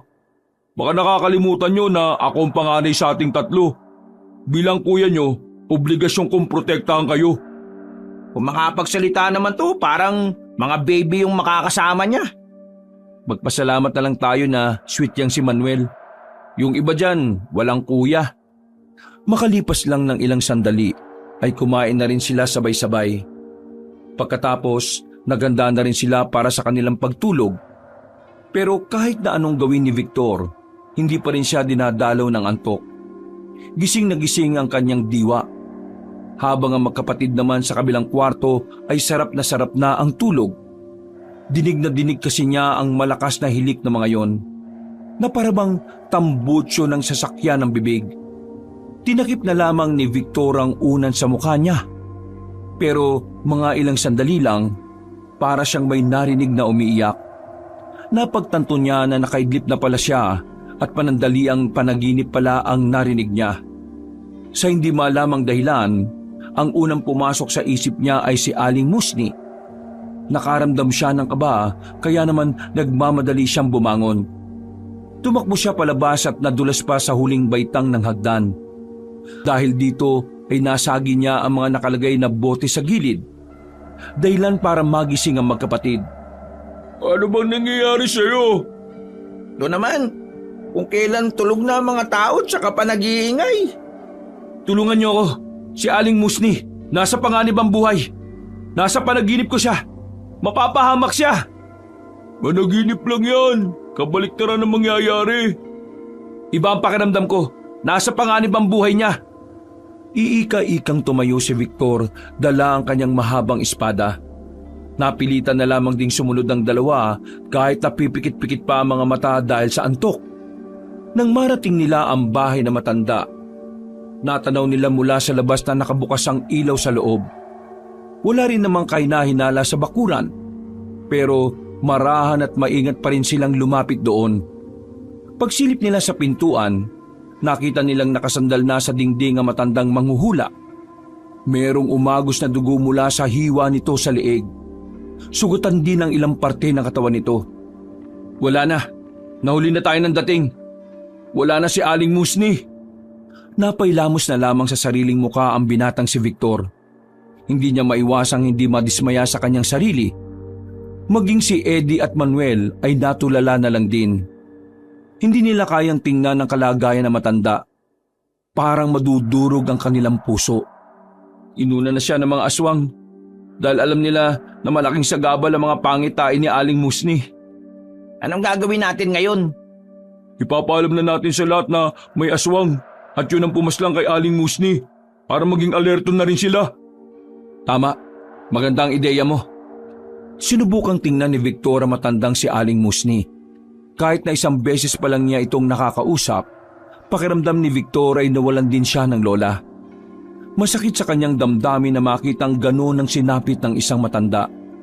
Matapos silang masabi sa kanilang pamunuan ang nangyari, agad na nagdatingan ng mga tanod. Tumawag na rin ng mga pulis. Pero sa halip na maniwala ang mga pulis at ang kapitan na aswang ang gumawa nun, binaliwala nila ang opinyon ng magpipinsan. Sa halip, sinabi lang ng mga yon na isa sa mga taong galit kay Aling Musni ang gumawa nun. Nang makabalik na sila ulit sa bahay ay naroon na si Magda. Alam na agad nito ang nangyari. Nagkakape na nga ito sa bakuran nila at parang kanina pa sila hinihintay. Pumilos na ang mga aswang. Inuuna nila lahat ng magiging hadlang sa mga plano nila. Ibig ba nitong sabihin, tayo na ang susunod? Hindi malabong tayo na nga ang susunod. Kaya dapat ihanda nyo na ang mga sarili ninyo. Lalong-lalo ka na, Victor. Mainit ka na rin sa mga mata nila. Malamang sa malamang, nakarating na rin sa kanila na ikaw ang pumatay sa ilan nilang kasama. Natahimik na lamang ang magpipinsan. Kahit naman napaghandaan naman ni Victor ang paparating na laban, hindi pa rin mawala-wala sa kanyang kalooban ang namumuong takot at pangamba. Balisa na naman ang magpipinsan ng mga sandaling yon. Paulit-ulit na bumabalik sa isipan ni Victor ang eksaktong anyo ni Aling Musni. Hindi maiwasang hindi kilabutan at maawa. Ano nang gagawin natin ngayon? Ano pa ba? Di ang paganda ng pagdating ni Apong Abo. Ngayong nabawasan na ng isa sa mga hadlang sa plano niya, may dahilan na siya para magpakita sa atin. Noong gabing yon, kahit makailang tasa sila ng kape, ay hindi kumakalma ang kanilang kalooban. Inabot na sila ng umaga sa pag-uusap kung ano ang mga dapat nilang gawin. Walang tulog-tulog. Nagtungo na sila sa lugar kung saan sila nagsasanay. Tinuruan nilang dalawa si Eddie at Manuel ng mga galaw sa pakikipaglaban. Mahirap turuan ng dalawa, pero kitang-kita naman ni Victor na handang matuto ang magkapatid. Kaya noong mga sandaling yon ay maghapon silang nag-ensayo. Pagod at mangilang-ilang sugat ang kanilang tinamo. Pero hindi na nararamdaman ni Eddie at Manuel yon. Porsigido na silang sumabak sa laban kaya kahit na anong hirap pinipilit ng dalawa na kayanin. Dakong 7:00 ng gabi, umuwi na sila ng kanilang baryo. Kasama na rin nila si Magda. Nasa mga sandaling ito ay nakasuot ng pangkaraniwang kasuotan ng isang babae. Naunang nakatulog ang magpipinsan. Nanatiling gising naman si Magda. Ganoon ang sistema magmula nang mawala ang matandang manghuhula. At sa mga sumunod pang araw, nasanay sila na magpalitan sila ng tulog sa gabi para lamang magbantay. Pero himula na namang hindi nagpaparamdam ang mga aswang. Bagay na kinababahala din ng babaeng si Magda. Alam na kasi nila ang mga ganong klase ng taktika. Aatake ang mga aswang kung kailan sila kampante. Pero paano kung sa pagpunta natin sa baryo nila, saka naman sila pumunta rito? Walang poprotekta sa mga tao. Tama si Victor. Baka masalisihan lang tayo. Siguro, kaya wala silang paramdam ngayon. Kasi iniintay nila tayong umalis. Hindi ba pwedeng maghintay na lang tayo rito? Hindi tayo pwedeng maghintay lang dito.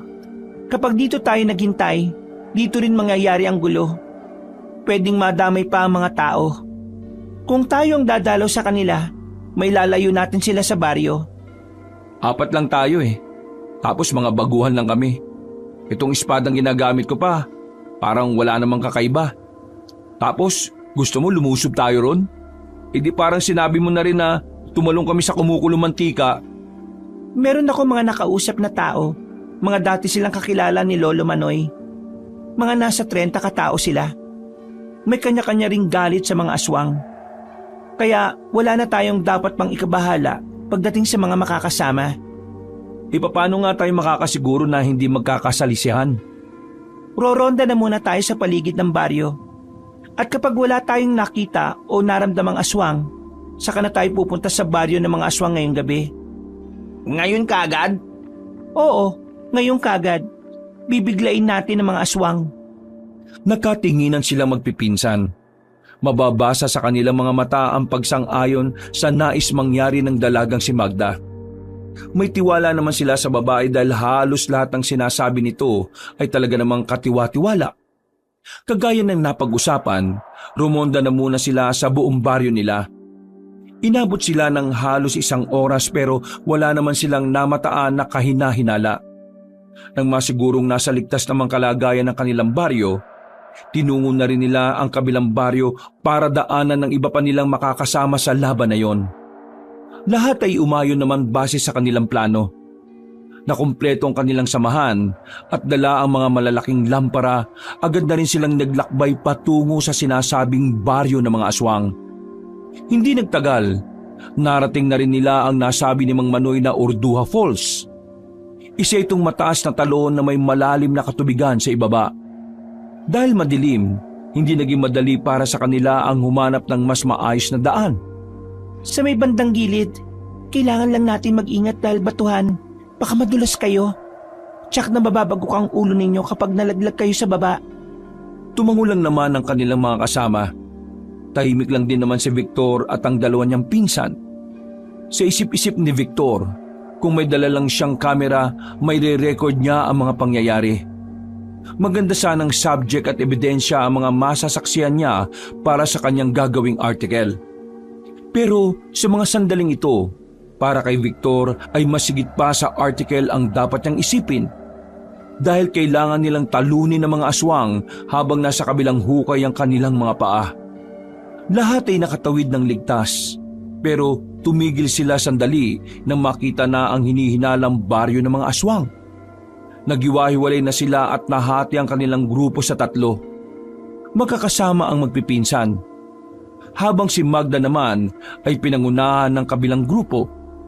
Noong mga sandaling yon, nagsimula ng kumabog ang dibdib ni Victor. Batid niyang anumang oras ay mangyayari na ang kinatatakutan nilang kaguluhan. Tama ba na umiwalay sa atin si Magda? Bakit? Natatakot ka ba? Wala ka bang tiwala kay Victor? Mga veterano rin naman ang mga kasama natin, kaya hindi kayo dapat mag-alala. Huminga na lamang ng malalim si Victor. Naintindihan niya ang pagkabahala ni Eddie. Kahit siya, hindi rin alam kung kakayanin nilang wala si Magda sa tabi nila. Marahan silang nakalapit sa baryo. Naghihintay na lamang sila na magiging sinyalis ni Magda sa kabilang grupo. Habang pinagmamasdan nila ang baryo, hindi maiwasan ni Victor na mamangha at kilabutan. Namamangha siya dahil sa buong buhay niya, ito ang unang pagkakataon na nakakita ng maraming aswang. Pero kinikilabutan din siya dahil hindi niya inakalang ganun pala karami ang makakalaban nila. Kung ikukumpara kasi sa kanilang bilang, masasabi ni Victor na wala pa sila sa kalahati. Mga ilang sandali lang, nakita na rin nila ang pagputok ng kwitis sa ere. Ang bagay na yun ng hudyat na simula na ang kanilang paglusob. Mga insan, huwag kayong lalay sa akin ha. Sabay-sabay na lumabas ng pinagtataguan ang mga manunugis. 3 magkakaibang anggulo ang pinanggalingan ng mga yon. Dahil sa kanilang estilo, nabulaga nila ang mga aswang. Nakauna sila sa mga yon. Agad-agad nilang napaslang ang mga aswang na malapit sa kanila. Sa loob lamang ng 1 minuto, marami-rami na agad silang nabawa sa kanilang mga kalaban. Pero hindi nagtatapos doon ang mga senaryong yon. Pumalag ang mga aswang. Nakipagsabayan ang mga yon sa kanila. At sa puntong ito, agad na dumating si Magda. Kitang-kita ang kahusayan ng dalaga sa pakikipaglaban. Sa dami ng nakakatapat nito ay wala man lang makatama sa kanya. Noong mga sandaling yon, nabuhayan lalo ng dugo ang magpipinsan. Mas ginanahan silang makipaglaban sa mga aswang. Ayos lang ba kayo? Ayos lang kami, pero yung iba nating kasama, sugatan na rin. Huwag niyo silang intindihin. Sanay na mga yon. Sa likod, Manuel! Nakailag si Manuel nang makitang may aswang na lumusob sa kanila sa likuran. Tinaga ni Manuel ang aswang at tinamaan niya yon sa mukha. Sa hindi malamang dahilan, may kakaibang ligaya na naramdaman ng binata. Ganito pala kasaya makapatay ng aswang. Mas masaya pa sa love life. Sira ulo ang putik. Uy, mag-ingat ka ha! Sa pagpapatuloy ng kanilang laban, tila natakot na ang mga aswang sa kanila. Mangilan-ngilan na lamang na ang naroroon na siya rin namang hinarap ng mga kasamahan nila. Nandito na siya. Biglang lumitaw ang pinuno ng mga aswang na si Apong Abo. Kasama nito ang matandang si Manoy. Nung mga sandaling yon, naiintindihan agad ni Magda kung ano ang pinaplano ng kanyang lolo kaya hindi na niya yung kinakausap pa. Manoy, sino ba ang mga taong yan? Bakit ang lalakas ng loob nilang dumalo sa baryo natin? Mga manunugis ang mga yan, pinuno. Sila mga pumaslang sa mga kasamahan natin. Ganun ba? Sige, akong bahala sa mga makukulit na yan. Ikaw naman, ikaw ang bahala sa mga kasama niyang bubwit. Hindi nagsalita si Mang Manoy. Nagtaka naman ang pinunong aswang. Yun pala, meron ng binabalak ang matandang lalaki. Bigla na lamang kumuha ng punyal si Mang Manoy at saka tinarak sa bandang ulo ni Apong Abo.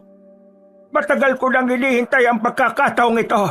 Dahil ngayon lang ako nakalapit ng sobrang malapitan. Hindi ko na pinalagpas ang tsansa ko. Apong-Abo, tapos na ang kasamaan mo. Ang punyal na yan ay mula sa isang sinaunang manunugis na mabisang pamaslang sa malalakas na aswang na kagaya mo. Binunot ni Apong Abo ang nakatarak na punyal. Gigewang-gewang itong naglakad at muntikan pang matumba. Traidor kang hinayupak ka! Natumba matandang si Apong Abo. Hindi naman makapaniwala sila Victor na ganun lamang kabilis matatalo ang aswang na kinatatakutan ng lahat. Pero hindi mapalagay ang kalooban ni Victor ng mga sandaling yun. Pakiramdam niya ay may mali sa nangyayari. Lolo, sigurado ka bang patayin ang isang yan? Oo, hindi siya sasantuhin ng punyal na ginamit ko sa kanya. Ang punyal na yon ay ginamit din sa mabangis na aswang noon. Sandali, parang hindi to tama. Narinig na lamang nilang tumawa si Apong Abo. Nang muli itong tumayo, ibang-iba na ang itsura ng mukha nito. Nakapagpalit na agad ito ng anyo. Anong akala mo sa akin? Tanga? Alam ko nang darating ang panahon na tatraidorin mo ako. Kaya pinaghandaan ko na ang gagawin mo, Manoy. Hindi tatalam sa akin ang punyal na yan. Hindi ako gaya ng mga aswang na nakakalaban lang noon ng mga ninuno ninyo. Tumawa ng malakas sa matandang aswang. Nagbago na rin ang anyo ni Mang Manoy nung mga sandaling yon para kalabanin si Apong Abo. Pero sa unang atake ng lolo ni Magda, naputulan agad ng kamay si Mang Manoy. Lolo! Mabilis na umatake si Magda para tulungan ang matandang si Manoy. Pero kakaiba talaga ang lakas ni Apong Abo. Walang nagawa ang husay ni Magda. Sa nakikita ni Victor, bigla na lamang siyang kinabahan. Naisip niya na kung si Magda ay walang magawa, paano pa siya na kailan lang naman natutong humawak ng sandata. Pero kahit na ganon, hindi nawala ng pag-asa ang binatang si Victor. Mas lalo siyang nagkaroon ng lakas ng loob para tulungan na maglolo. Eddie, Manuel, asikasuhin niyo ang iba pang mga aswang. Ikaw! Tutulungan ko si Magda. Hindi na nagsayang pa ng oras ang binatang si Victor. Buong tapang siyang tumakbo palapit kay Apong Abo.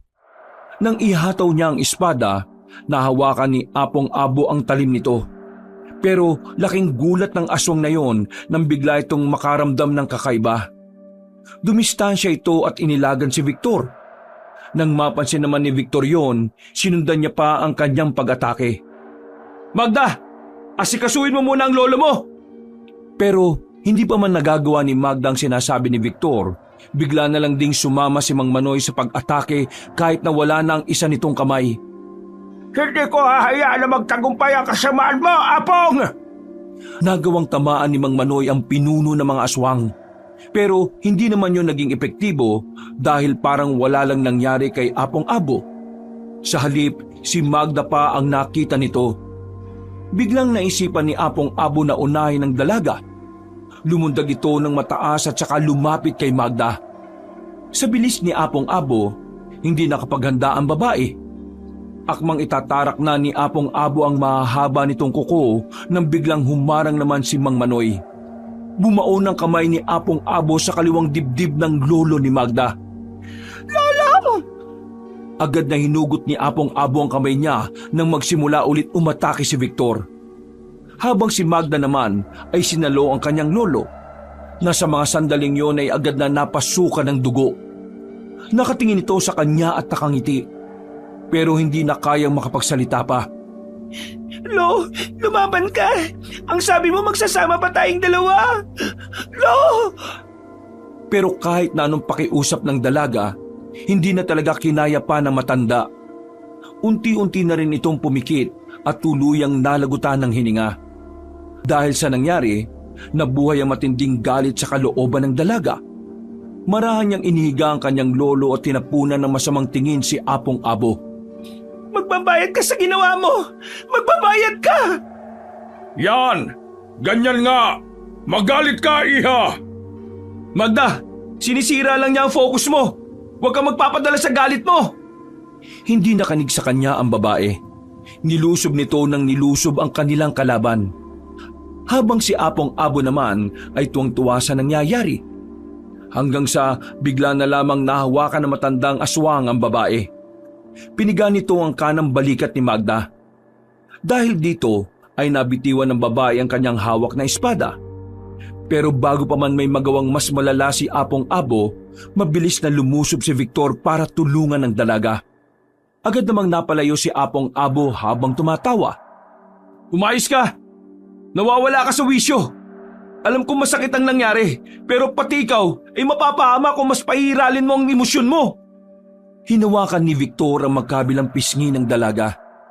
Tinitigan niya ito sa mga mata nitong basang-basa na ng luha. Kailangan mong tatagan, Magda. Kailangan mong maging matalino ngayon. Kahit para na lang sa lolo mo. Tumangutango ang dalaga. Nang maging kalmado na ito, ay sabay na silang tumindig. Tapos na ba ang maikling pagpupulong ninyo? Alam niyo na ba kung paano ako papaslangin? Base sa mukha ninyo, wala pa kayong ideya kung paano eh. Kaya tingnan na lang natin kung ano ang mangyayari ngayon. Pumorma na ang dalawa. Bago pa sila makagawa ng atake, inunahan na sila ni Apong Abo. Una nitong binira si Magda. Sa puntong ito ay kinakaya na ng dalaga na makisabay. Pansamantala nitong isinantabi ang kanyang emosyon. Tinamaan si Magda ng kalmot sa muka. Daplis lang yon, kaya kahit papaano ay hindi ito naging problema sa babae. Ngayon na!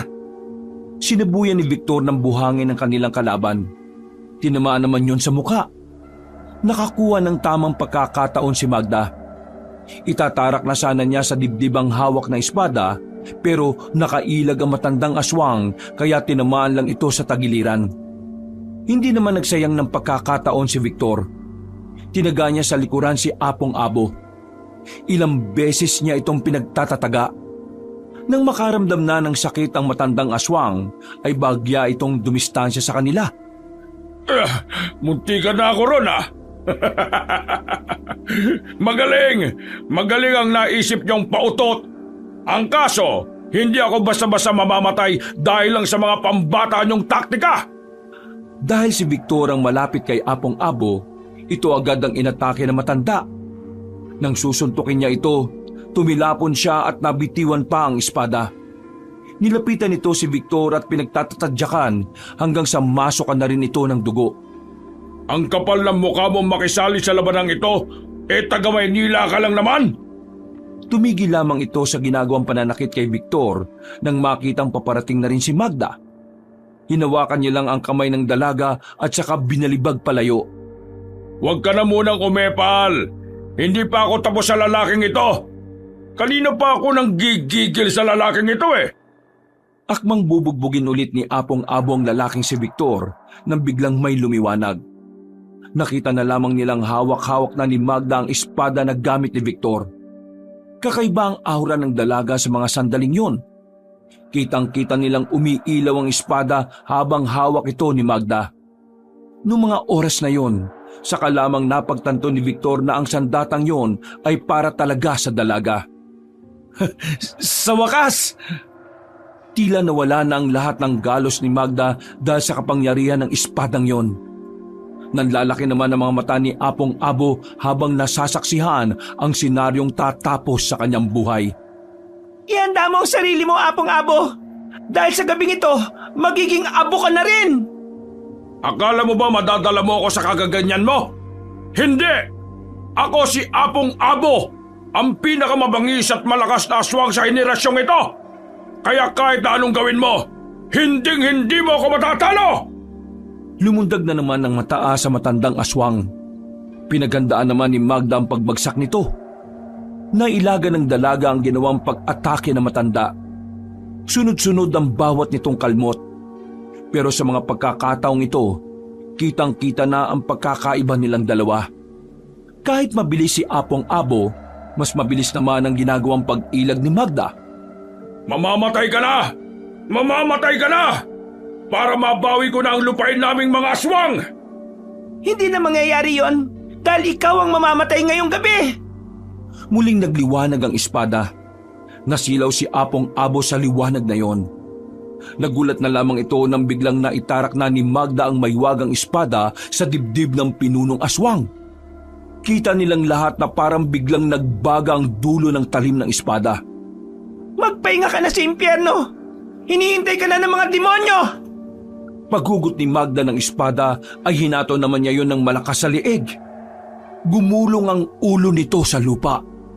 Nang mamatay ang pinuno ng mga aswang, ay kusa na ring naabo ang mga tauhan nito. Naghiyawan ng lahat ang maipanalo nila ang laban.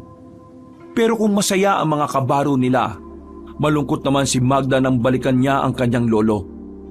Iyak lang ng iyak ang dalaga. Hindi pa rin nito matanggap ang nangyari sa matanda. Matapos ang labanan na yon, kinabukasan lang din ay nagsagawa sila ng isang espesyal na paglilibing. Kahit aswang ang kanyang lolo, nagbigay-pugay pa rin ng mga manunugi sa matandang si Manoy. Maraming salamat sa pagdamay niyo sa akin. Wala yun. Nandito lang naman kami para sa'yo eh. Hindi ka namin iiwan, Magda. Hanggang sa maging okay ka na ulit. Kung nasaan man ngayon ang lolo mo, natitiyak naming nasa maayos na rin siyang kalagayan. Sana nga. Sana masaya na si Lolo. Masaya siya. Nararamdaman ko. Masaya siyang naipanalo natin ng laban. Magda, ano na palang plano mo ngayon? Ipagpapatuloy ko ang samahan. Para sakaling may mga aswang pang natitira sa probinsyang ito, meron pa ring lalaban sa kanila. Ikaw, Victor, uwi ka na ba sa Maynila? Oo. Kailangan ko mag-report na wala akong nagawa eh. Pero wala na akong pakialam. Kung aalisin nila ako, edi sige. Hahanap na lang ako ng ibang trabaho. Mas masaya na ako na may nagawa ko para sa mga tao rito. Wala na akong pakialam sa article. Nagyakapan na lamang silang apat habang nasa harapan ng puntod na matandang si Manoy. Nang bumagsak ang ulan, ay saka na nila nilisan ng sementeryo. Marami man ang nangyari, nawalan man ng trabaho ang binatang si Victor. Hindi naman siya nagsisisi sa ginawa niyang desisyon. Sa kanya lamang kasi napagtanto na mas masaya palang may naililigtas na buhay. Nang makabalik ng Maynila si Victor, hinahanap-hanap niya ang hangin sa probinsya. Kaya nang hindi siya makahanap ng bagong trabaho, muli siyang bumalik kina Eddie at Manuel. Sa ngayon, hindi alam ni Victor kung ano ang gagawin niya sa kanyang buhay. Isa lamang ang nasisiguro niya. Habang naroroon siya, gagawin niya ang lahat ng kanyang makakaya para protektahan ang mga tao laban sa mga masasamang nilalang na gaya ng aswang. Wakas.